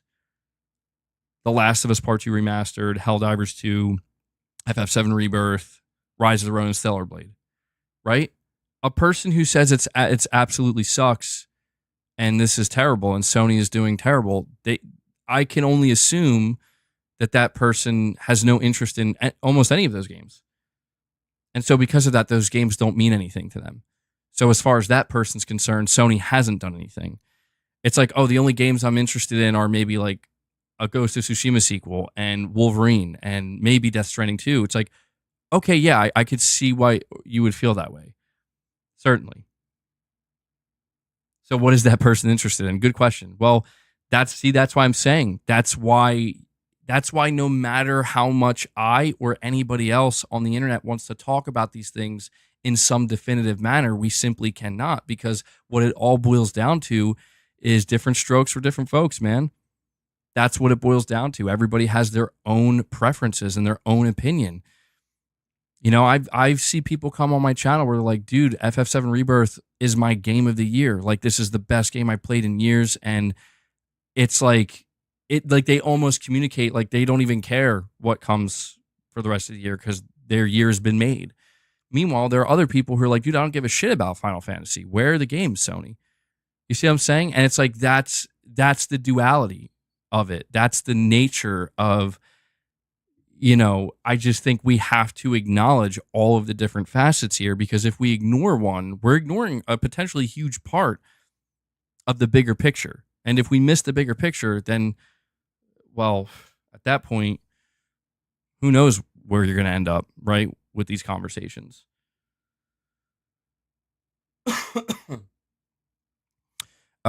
We have Josh here with another super chat. He says, and the surprise factor is completely removed now. Oh, okay, that was a continuation.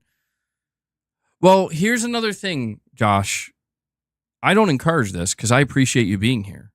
I would prefer you continue to tune into my streams. But I think about this myself sometimes, right? I think about how much time I do spend on the internet, and I think, you know, nobody's forcing me to be on the internet. That may be an obvious truth, but it's like when you really think about that, like we don't have to be connected. We don't. Like there's nothing telling you have to go and check Reddit or check Twitter or check YouTube. You don't have to do any of that. You know? And so I guess it's just a matter of like, what I'm trying to point out here, Josh, is no matter how much we would like to blame insiders, it's never going to stop. That will remain consistent forever, as far as I'm concerned, in the gaming industry, in all industries. Like there's going to be people who leak things. There are going to be insiders who will try to gain sources and gain notoriety for revealing things. And so the only choice I believe you're left with at that point is you have to determine how much it really matters to you, how truly important it is to preserve surprise, the element of surprise. Because if you wanted to truly preserve the element of surprise, you could just stay off the internet. And I know how that sounds. Like I'm not saying that's easy. That's not easy. That's actually, in my opinion, that's very difficult.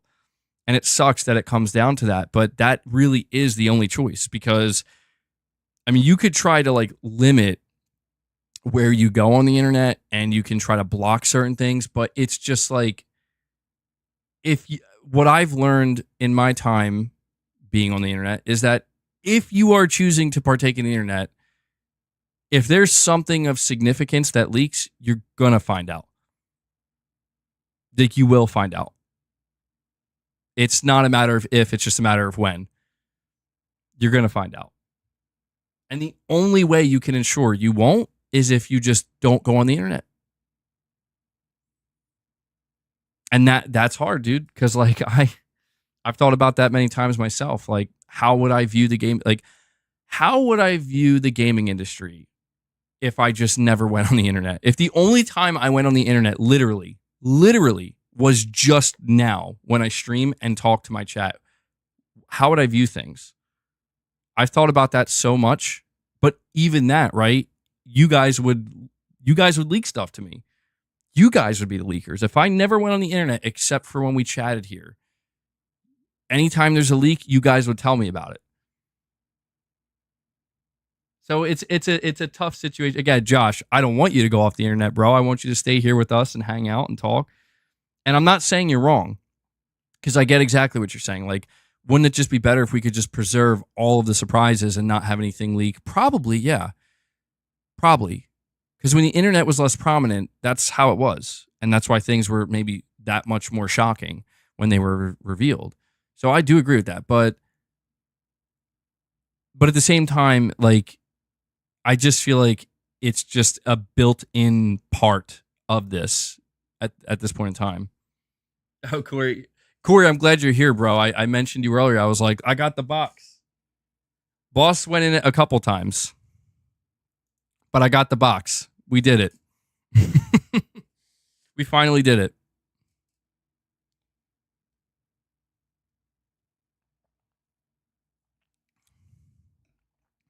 Listen, man. One of the most difficult things to deal with in life is anger and frustration and stress. And I'm not saying that this here is the cause of that. Like, you know, people having meltdowns because there's no showcase. I'm just saying that, like, look, man, life is short. And as I get older, like, I'm realizing, man, time seems to be going by faster. And this is a more philosophical thing I'm going to tell you guys, but I think you can apply it to any area of your life. And I'm not even going to say it's advice. It's just my experience, right? What I've been learning recently and what I've been feeling, I mean, it's something I've been feeling for a long time, but I feel like I'm finally starting to understand and I'm finally starting to learn. When I look back at my life and I look at where I am now, one of the things that has eaten me alive is a lack of control, right? Like when I think really deeply about what is the root cause of my anger, my frustration, my stress, my even anxiety at times, whatever, all these negative feelings that I think everybody experiences from time to time, I realize it all comes down to a feeling of a lack of control, a lack of autonomy, a lack of agency, all these different feelings that just kind of come back down to like, what do you control? What do you not control?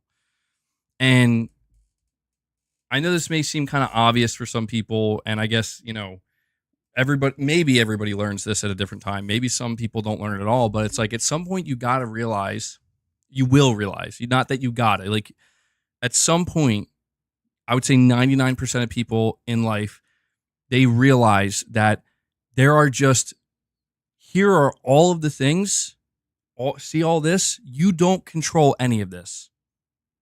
You have no control over literally any of that. No matter how it makes you feel, no matter how no matter what emotion all of this conjures out of you, you don't control any of it. However, see this little section over here? This is what you control completely. This is it. It's not a lot. It's actually pretty small, but it's powerful. And the reason why it's so powerful is because it determines everything for you as an individual.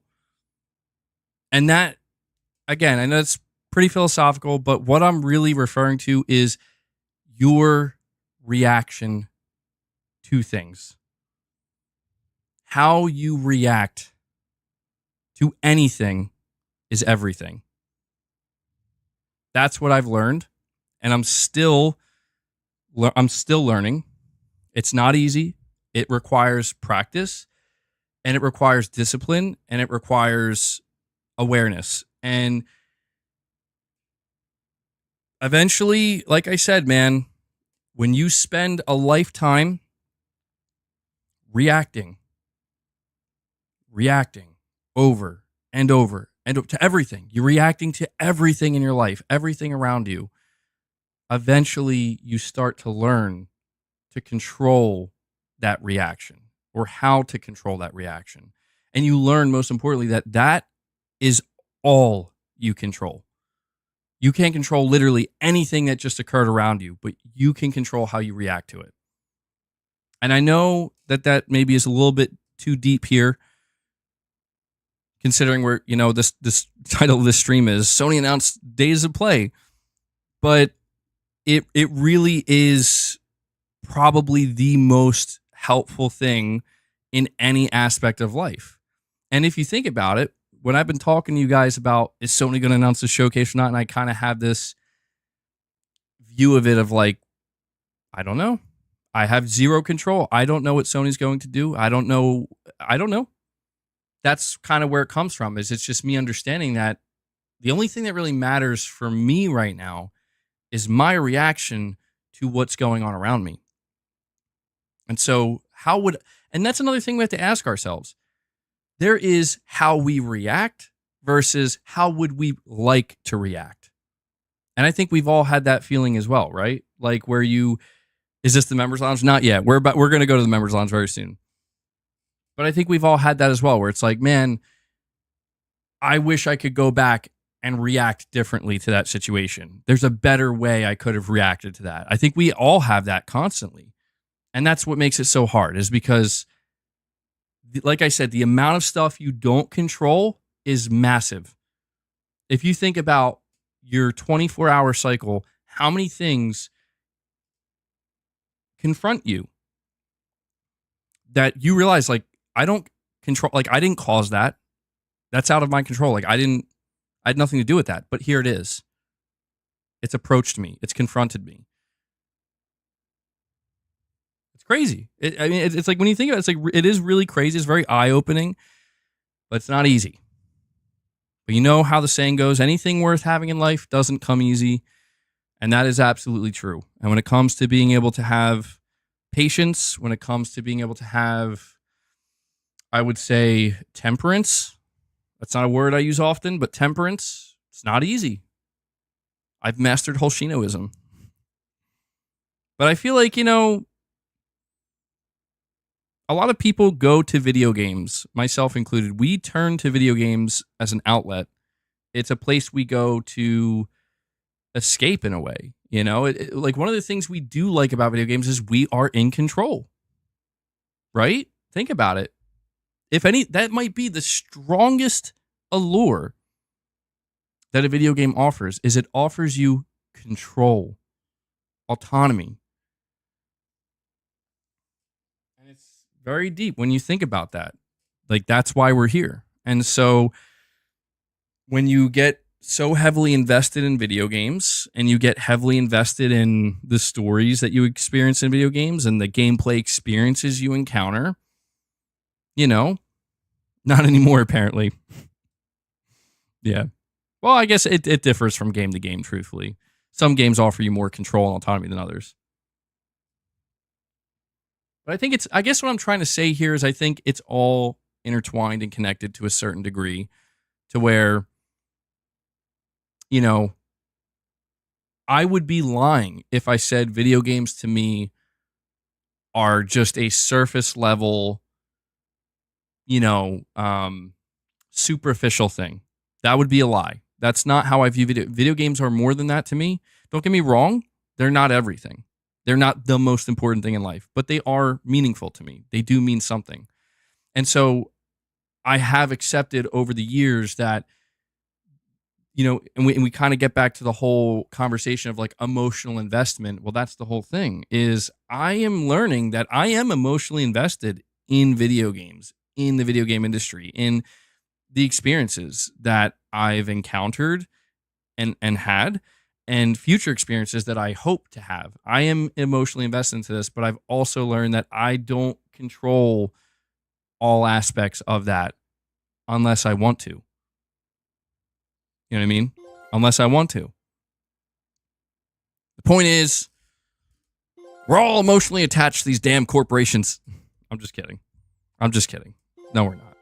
And we have Corey the Legend Landiga comes in. He's keeping this membership train alive and going today. He drops another 10 bomb on you guys.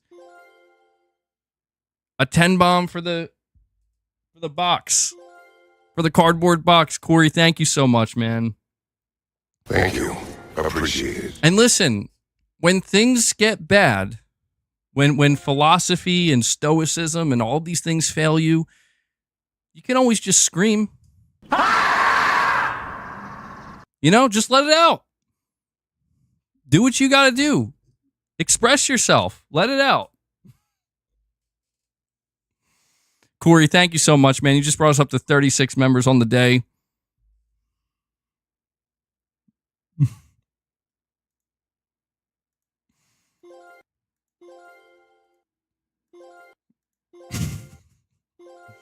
I feel like I use that one so infrequently, I forget I have it. And I know if I forget I have that soundbite, I know for a fact most of you have forgotten I have that soundbite. I'm so sorry. Is that too loud? Do I have to lower that a little bit? Is it too loud? Is the scream too loud?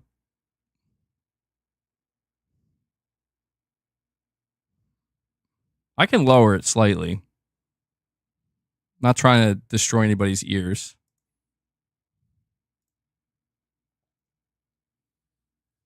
It's probably too loud for anybody wearing headphones. If you're not wearing headphones, you're probably okay. I missed a couple of super chats. I'm sorry. Apologize for that, guys. Oh, by the way, Corey, this was for you. Let me make sure. But that was some fancy shooting. You're pretty good. Feral Flame comes in with a dual super chat. I'm sorry to keep you waiting, Feral Flame. You say, in regards to what we were saying as far as mismanaging the studios, it's possible that happened with Jim Ryan and all those live service games. We all know The Last of Us 1 was canceled. Yeah, that's true. See, that's the thing. If that did happen, Sony's not going to acknowledge that. Like, Sony's not going to tell us, hey, we mismanaged our studios, so you're just going to have to wait. They're not going to say that, but we could pick up on certain cues potentially where You mentioned The Last of Us multiplayer being canceled. Well, let's look at 2024. There seems to be something missing this year, some type of big game release. And this is a first for the PS5 generation. That's what's interesting is up until this point, Sony hasn't missed having one big game drop. Even in 2021 with like Ratchet and Clank, right? Just having some significant first party game drop. And Concord could be that.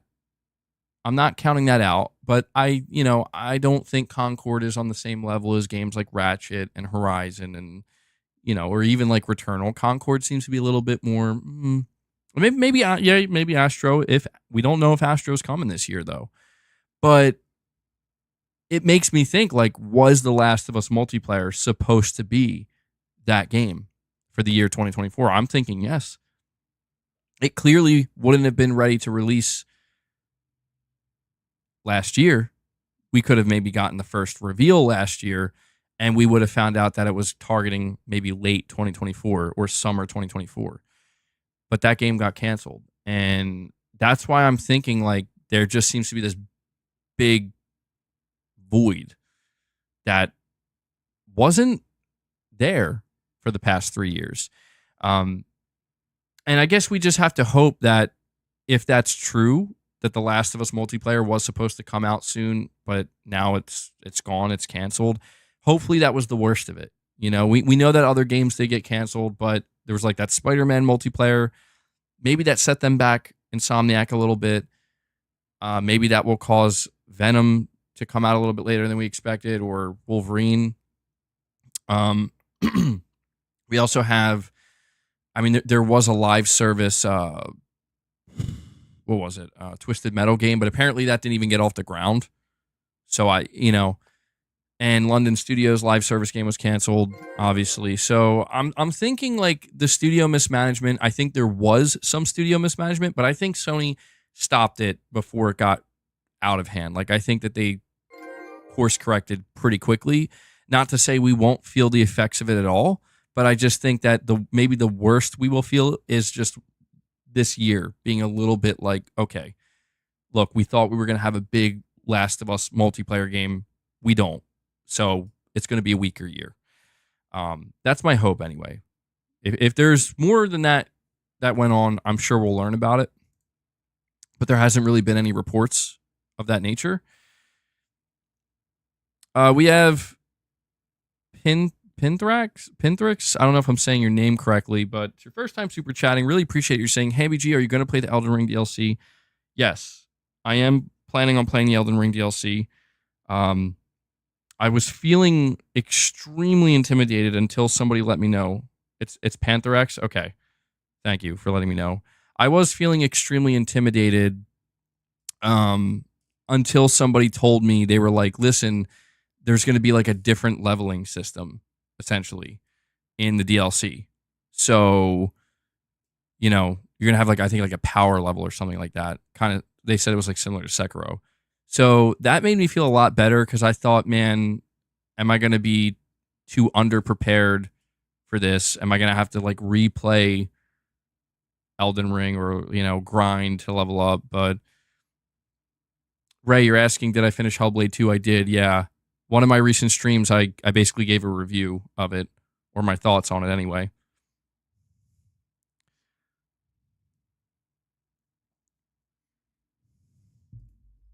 No, boss. So, yeah, I'm looking forward to the DLC. I hope, I wanted to ask you guys this question as well, because I haven't been following the Elden Ring DLC too closely, but it's been on my radar. Is the Elden Ring DLC going to be, it's going to be open world, right? Like, is it going to be as big? Well, surely it can't be as big as all of Elden Ring. Is it going to be like the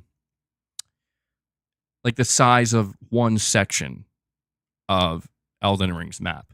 Like a fourth of the map or a third of as big as Limgrave? I forgot how big that is. Is Limgrave big? That's a pretty sizable area, right? 10 bosses.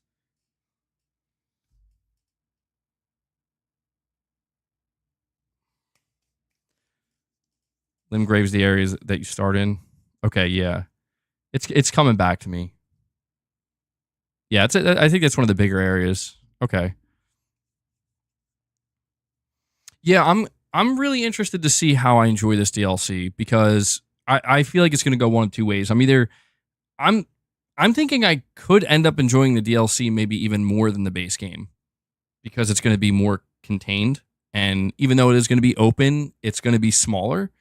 Because Elden Ring, for those who have been following me for a while, when I was giving my thoughts on Elden Ring, it overwhelmed me, man. Like I struggled with the fact that Elden Ring was so open and I didn't know where to go or what to do, and it deflated me a little bit. I did end up beating the game though, but I'm wondering if since this will basically be a slightly smaller version. Hold on, boss.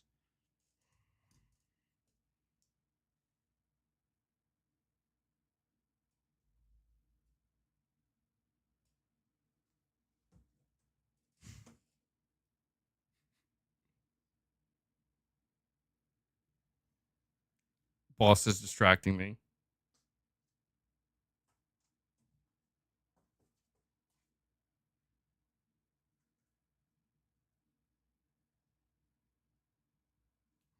Corey, you there, bro? He's in the box. You see? I repeat, boss is in the box. Dude, he looks so funny when he's in the box. Because you just see his ears sticking out.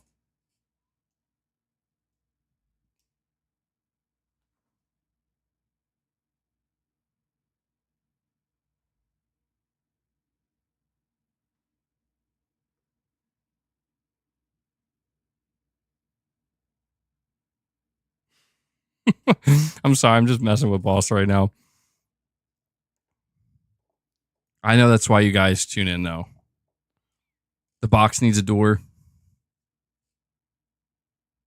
Yeah, I don't know. I don't know if he would like that more or less. Because every time I've seen boss jump into a basket or a box, he seems to prefer a sense of concealment. You know, like he seems to like to feel like he's being stealthy. Lone Wolf Gamer, you're saying MBG just saw your merchandise. Did the missus help with the designs? They look good. Yeah, yeah.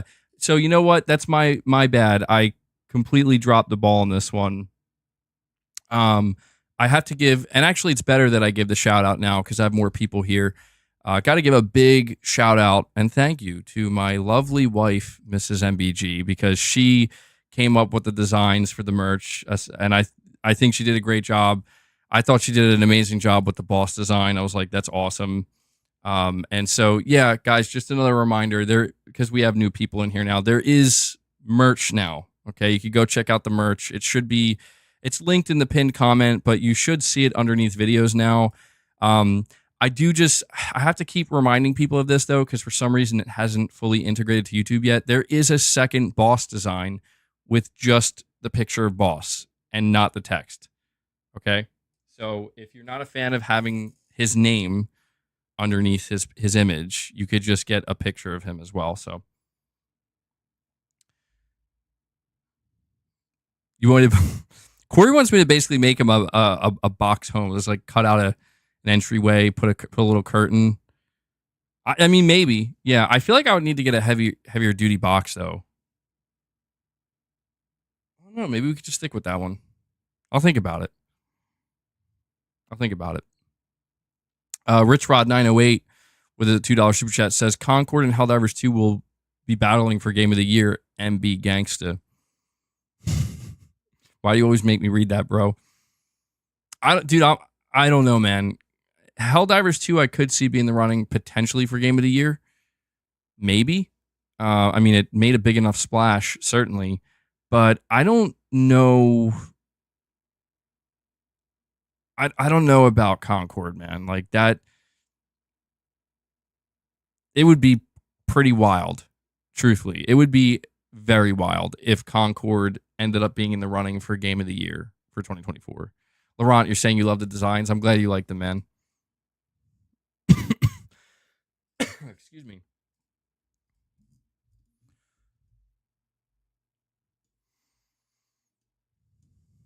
I do wonder if Concord's going to be free to play. also.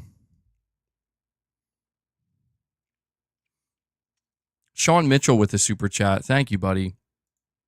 You're saying here, you have to kill one of the harder bosses to activate the DLC for Elden Ring MBG. Getting back into it today and forgot all the buttons. Oh dear. Yeah. Sean, I know which boss you're referring to, and oh my god, he is brutally hard. What I don't remember his name, but I know which boss you're talking about. He's like that demon guy. Moog? Is that how you say his name? Yes. I think that's how you say his name. I remember fighting him, and I was shocked at how difficult he was. Like, I got carried in that boss fight, bro. I got carried in that boss fight big time. What if in cosmic comedy you hate Concord but love fair games? That would be funny. William, that would be a funny turnout, because my reaction to fair games has not been great, and I seem to be more open-minded with Concord. But yeah, Sean, that's what I'm afraid of too, man. Like, this is why I'm feeling like I should probably just boot up Elden Ring, play on my current character and just go to different areas. And to be honest, I don't think I defeated every boss in Elden Ring. Like, I think there's still quite a few optional bosses that I haven't fought. So maybe I could try to explore and see if I could find some of these optional bosses and, kind of brush up, relearn the game basically. Because I'm right there with you. I mean, the basics of the game I haven't forgotten, I've been playing Souls-likes for so long. I definitely didn't forget the basics of the game, but oh dear indeed. We have Digital Dude 25. He says smelling your own farts is good for you, MBG. Digital Dude, I just need to know, like, why? I mean, and on all levels, why? Why did you say that? Why did you super chat that? Why is it good for you? Why?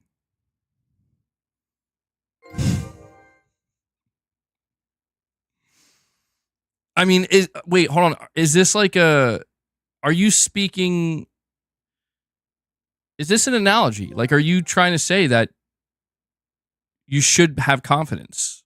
You should have a little bit of arrogance. A little bit of arrogance can be good. Is that what you're trying to say?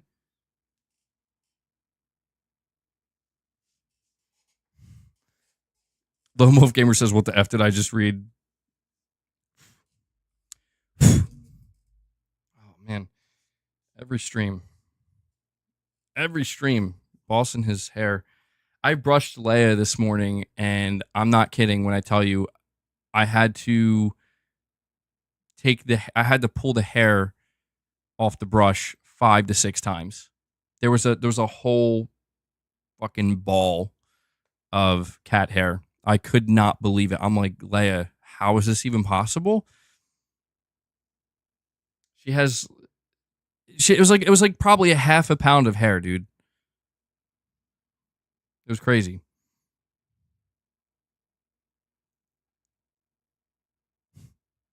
Anyway, we're going to move right along from Digital Dude's last super chat. Laman says, do you agree Destiny DLC must be a seller for Bungie? I do agree. I mean, it seems really quick. Digital Dude says he learned it from Bear Grylls. Really? Okay. Thank you, Digital Dude. I appreciate you letting me know. Okay. Ghetto God. There's no way. I'm not looking that up. You guys are trolling me. Even if there is truth to that. Who looks that up?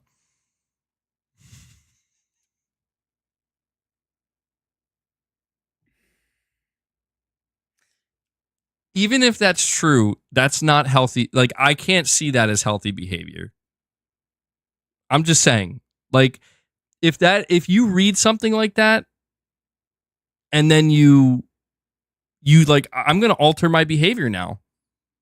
People are going to look at you like, what are you doing? Oh, I'm just smelling my own fart. The fuck? Yeah, it's good for you. Look it up. Like, dude, it doesn't matter what benefits you get from that. You're weird. You're a weirdo. Like, you're officially a weirdo at that point. Okay, Laman, to get back to your super chat, yes, I do think the Destiny DLC needs to be a big seller for Bungie. And it seems like it's going to do better than anticipated. Will it be enough to truly offset everything? I don't know. That remains to be seen. But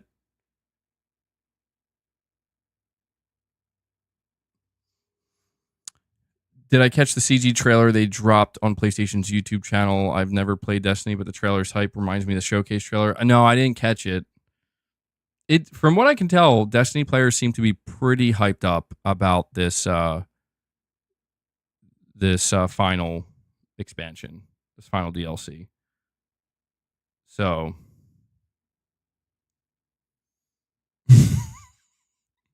Steven, I just read your chat. That's funny, bro. That's funny.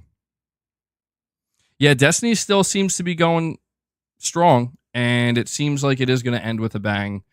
So I think it's going to do well for Bungie. I think Sony's going to be happy that it's going to do well, because it seemed like Bungie was maybe on the ropes there for a little bit.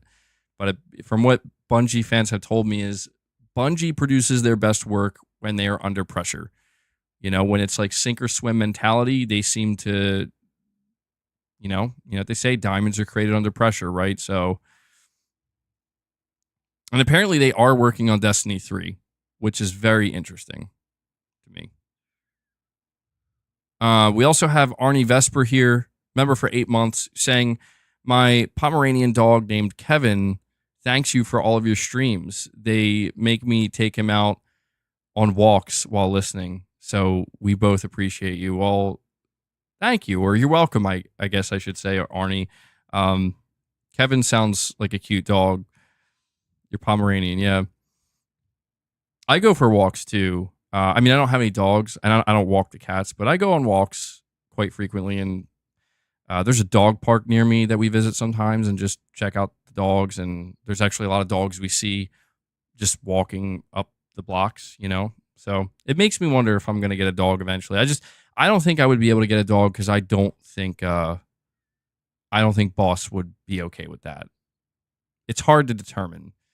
Maybe he could, but like maybe he could get adjusted. But Arnie, I'm glad you can enjoy the streams, and I have to apologize for Arnie. I also have to apologize to you and other viewers for Digital Dude 25's preposterous, insane super chats. He says here, you don't smell your armpits to see if it smells. Okay, all right, that's not. You know what? I judged your super chat too quickly. Digital. That's true. That's true. You're right. I mean, I admit I do that to see. You know, like right now, I smell good. I smell fine. No BO. I put deodorant on, so I'm good. But there are definitely times where, you know, maybe it's been a little too long, or after a hard workout session, and I catch a whiff, and I'm like, well, that doesn't smell good. What's up with this? You know, I've always wondered, when it comes to body odor, in all seriousness, I've always wondered, like,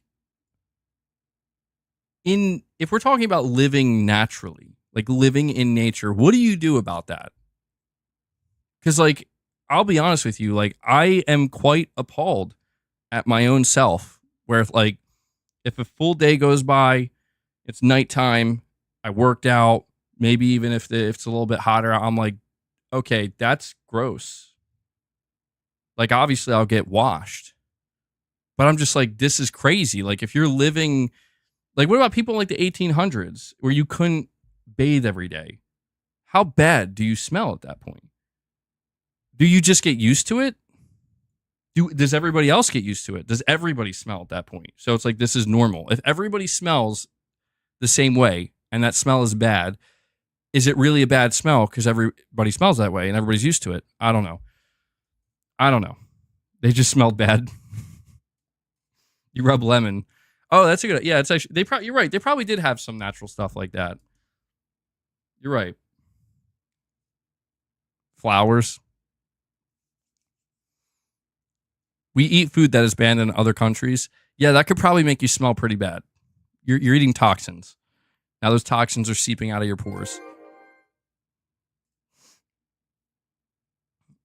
Wow, digital dude, that's a wild. That is a wild.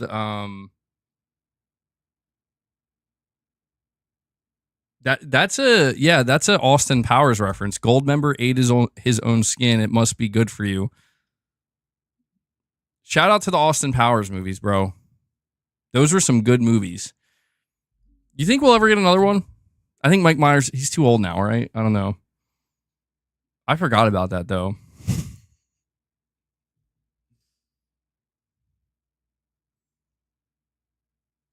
All right, well, I can see the chat is starting to slowly come undone here. This is what no showcase does to people. Boss, get down. Come here. Come on.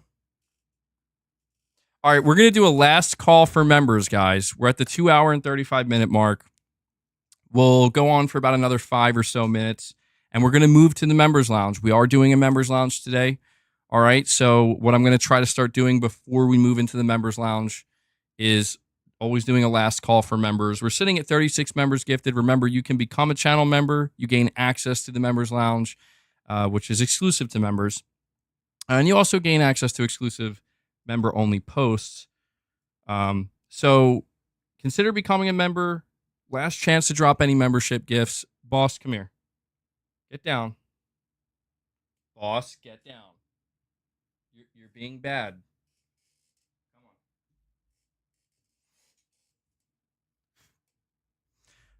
JMR77 says, MBG, how does receiving membership gifts work? Because you've turned on the setting to allow yourself to get gifted, and I'm here often. You're just going to have to give it some time, JMR77. The YouTube is the one, their algorithm and their system determines who gets gifted memberships. I don't get to determine that.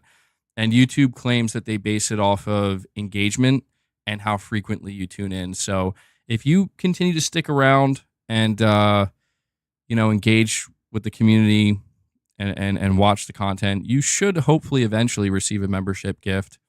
And I do want to also try to encourage people. This is something I haven't said before, but I definitely need to start saying, because we do get new people into the streams. If you're somebody who has been receiving membership gifts for a while, I know it's not within everybody's means, but just consider it. Consider possibly actually re-upping your own membership and paying for the membership for the next month or the month after that, because when you do that, you're actually giving up a spot in a way because you're paying for your own membership. And so somebody else who maybe hasn't become a channel member yet or has been waiting for a membership gift, they kind of move up in line, if that makes sense. So I do just want to try to encourage people, if you enjoy the members lounges, if you find any type of value in the membership and you've been gifted a membership a couple times, just consider it. Just think about it. We have Echospiracy here with a super chat saying smelly feet gang. Oh, that's horrible. Something about that. Just no. Like BO is one, like BO from your armpits is one thing, dude.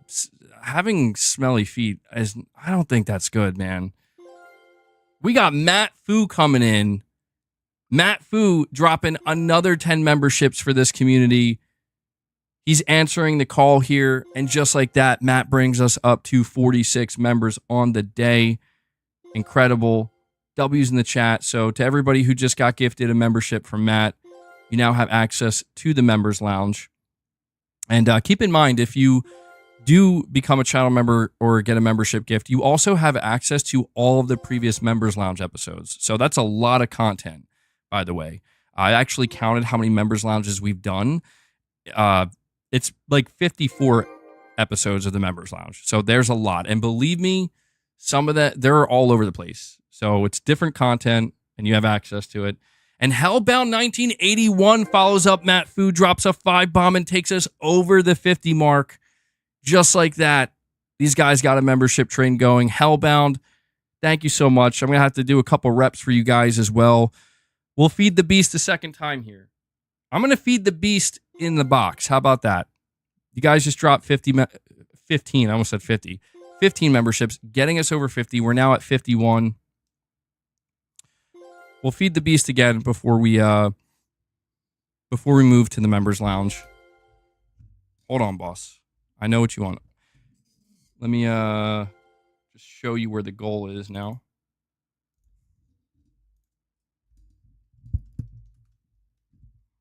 No. Bad boss. Bad boss. So, Matt Fu, Hellbound, thank you guys so much for that. Yeah. All right, boss. Let's do it. We're going to feed him in the box. We'll give this a shot.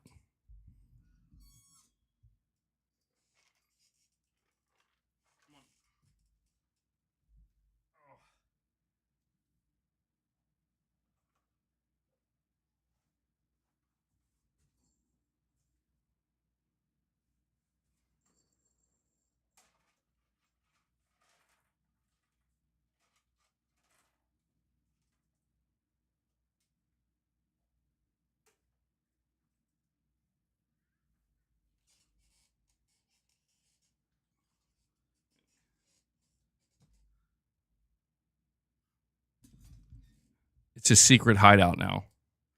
Well, we finally finished up this this container.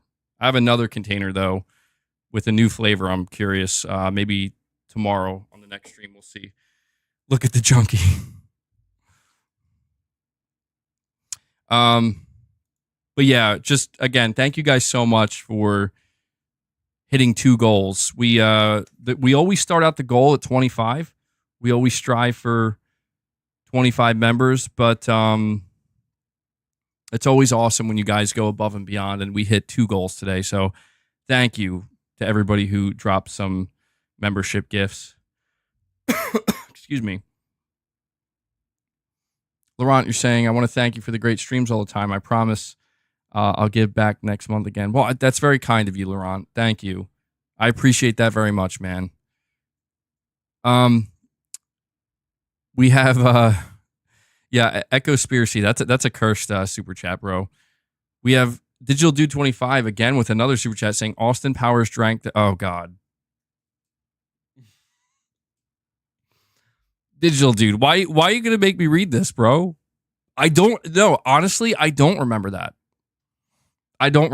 Like you're making me think I'm gonna have to rewatch the Austin Powers movies because whatever you're describing right now, I don't remember that.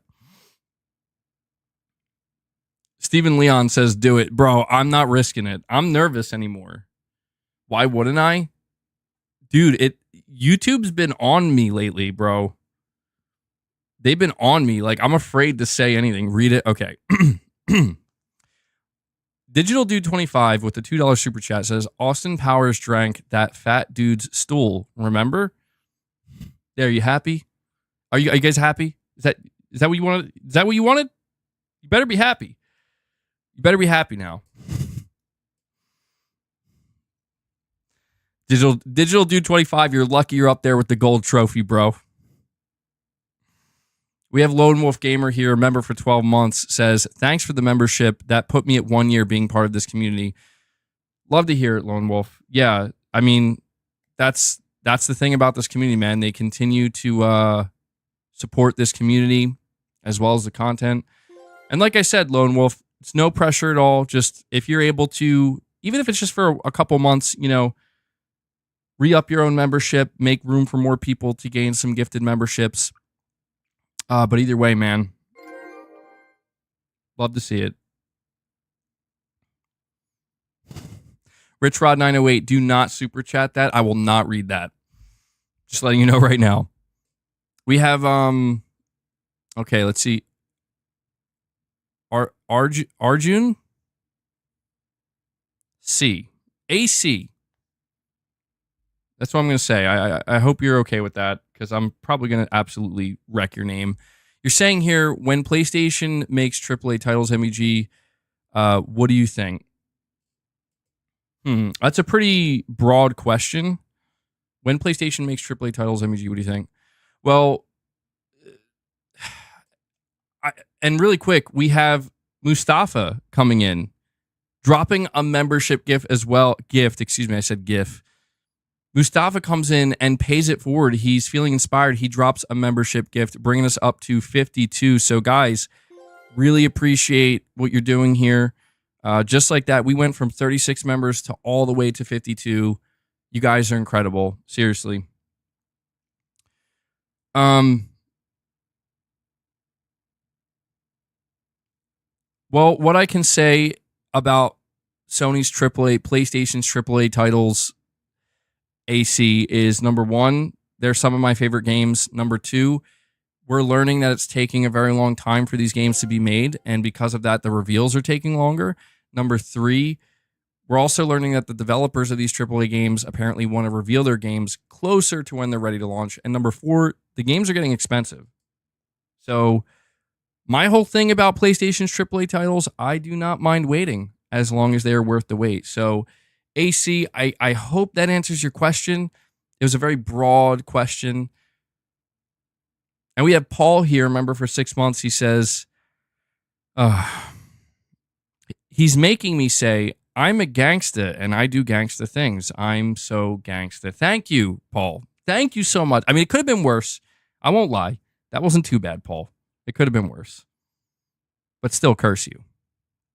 All right, guys. So we are 2 hours and 46 minutes in. I think this is where we're going to call it. I do got to give you a couple of reps real quick, though.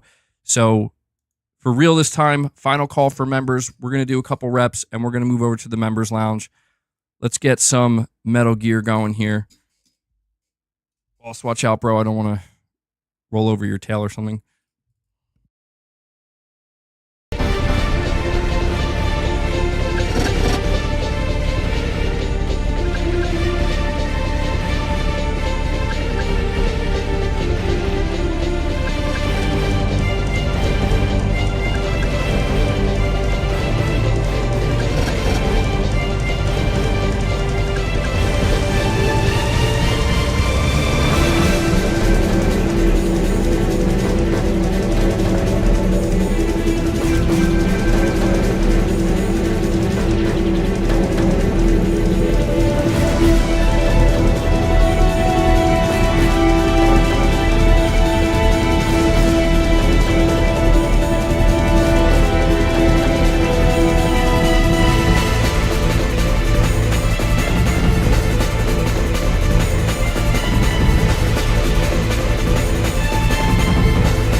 Oh, okay. Oh, that was so painful.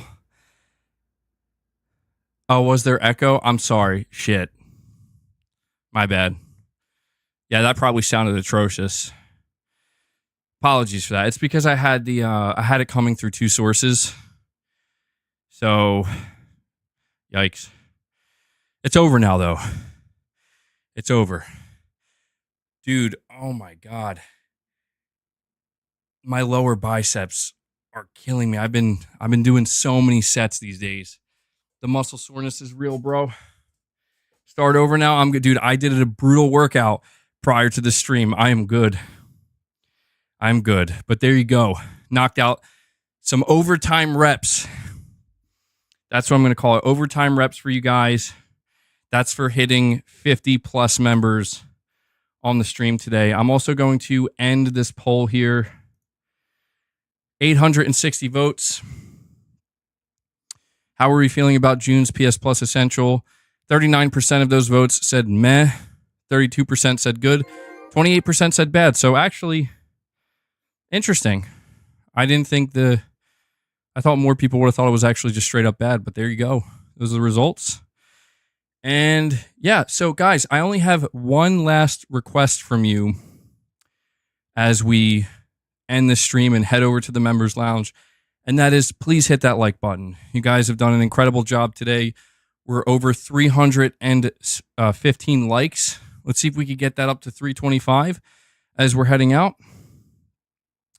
And we have a super chat from RichRod908 saying, read my last message. I'm not Rich Rod. I know what your last message was. Oh, wait, hold on. Rich Rod, it looks like your last message was you screaming super chats. Okay. And if there's a message prior to that, I'm not reading it. You're chaos, Rich Rod. Absolute chaos. Those dumbbells, by the way, those were 25 pounds. Those were 25-pound dumbbells. So trying to stick around the 25, 30-pound area for biceps and triceps. Maybe shoulders, too. I got to be careful with my shoulders. But we also have Digital Dude 25 here with another super chat saying, ever saw some pepperoni nips, MBG? I mean, in my lifetime, I'm sure I have. Do I have them? What do you guys think? We'll save this conversation for the members lounge. I'm not going to reveal it, you know. I'm not going to tell you now. Ruin the surprise eventually. I will tell you I have white chest hairs. I will tell you that. I'm getting a little worried. I'm not going to lie. I'm getting a little worried. Straight, yeah, use the old MBG, old BG. It's not one or two white chest hairs either. I'm getting multiple white chest hairs. Like, more are popping up on a weekly basis. And I'm like, they're not even gray. They're straight up white, dude. So, I don't know. I don't shave my chest hair or anything like that. I'm too stressed, probably, yeah. Anyway, that's where we'll end it. We'll end it on my white chest hairs. Growing in too rapidly. Accelerated aging, like Old Snake. Why are you telling us this? Good question. I don't know why. I think it's just because I noticed it the other day and I didn't tell anybody about it. So now I'm telling you guys about it. Wait, you're saying I need that B12? Hold on. Are you telling me if I take vitamin B12, it'll help? I'm going to look like Boss. You know, all of Boss's hair is pure white on his chest. Okay. Digital Dude 25, final super chat from you today, buddy. I'm not saying that. I don't know what that is, and I don't feel comfortable saying what that is.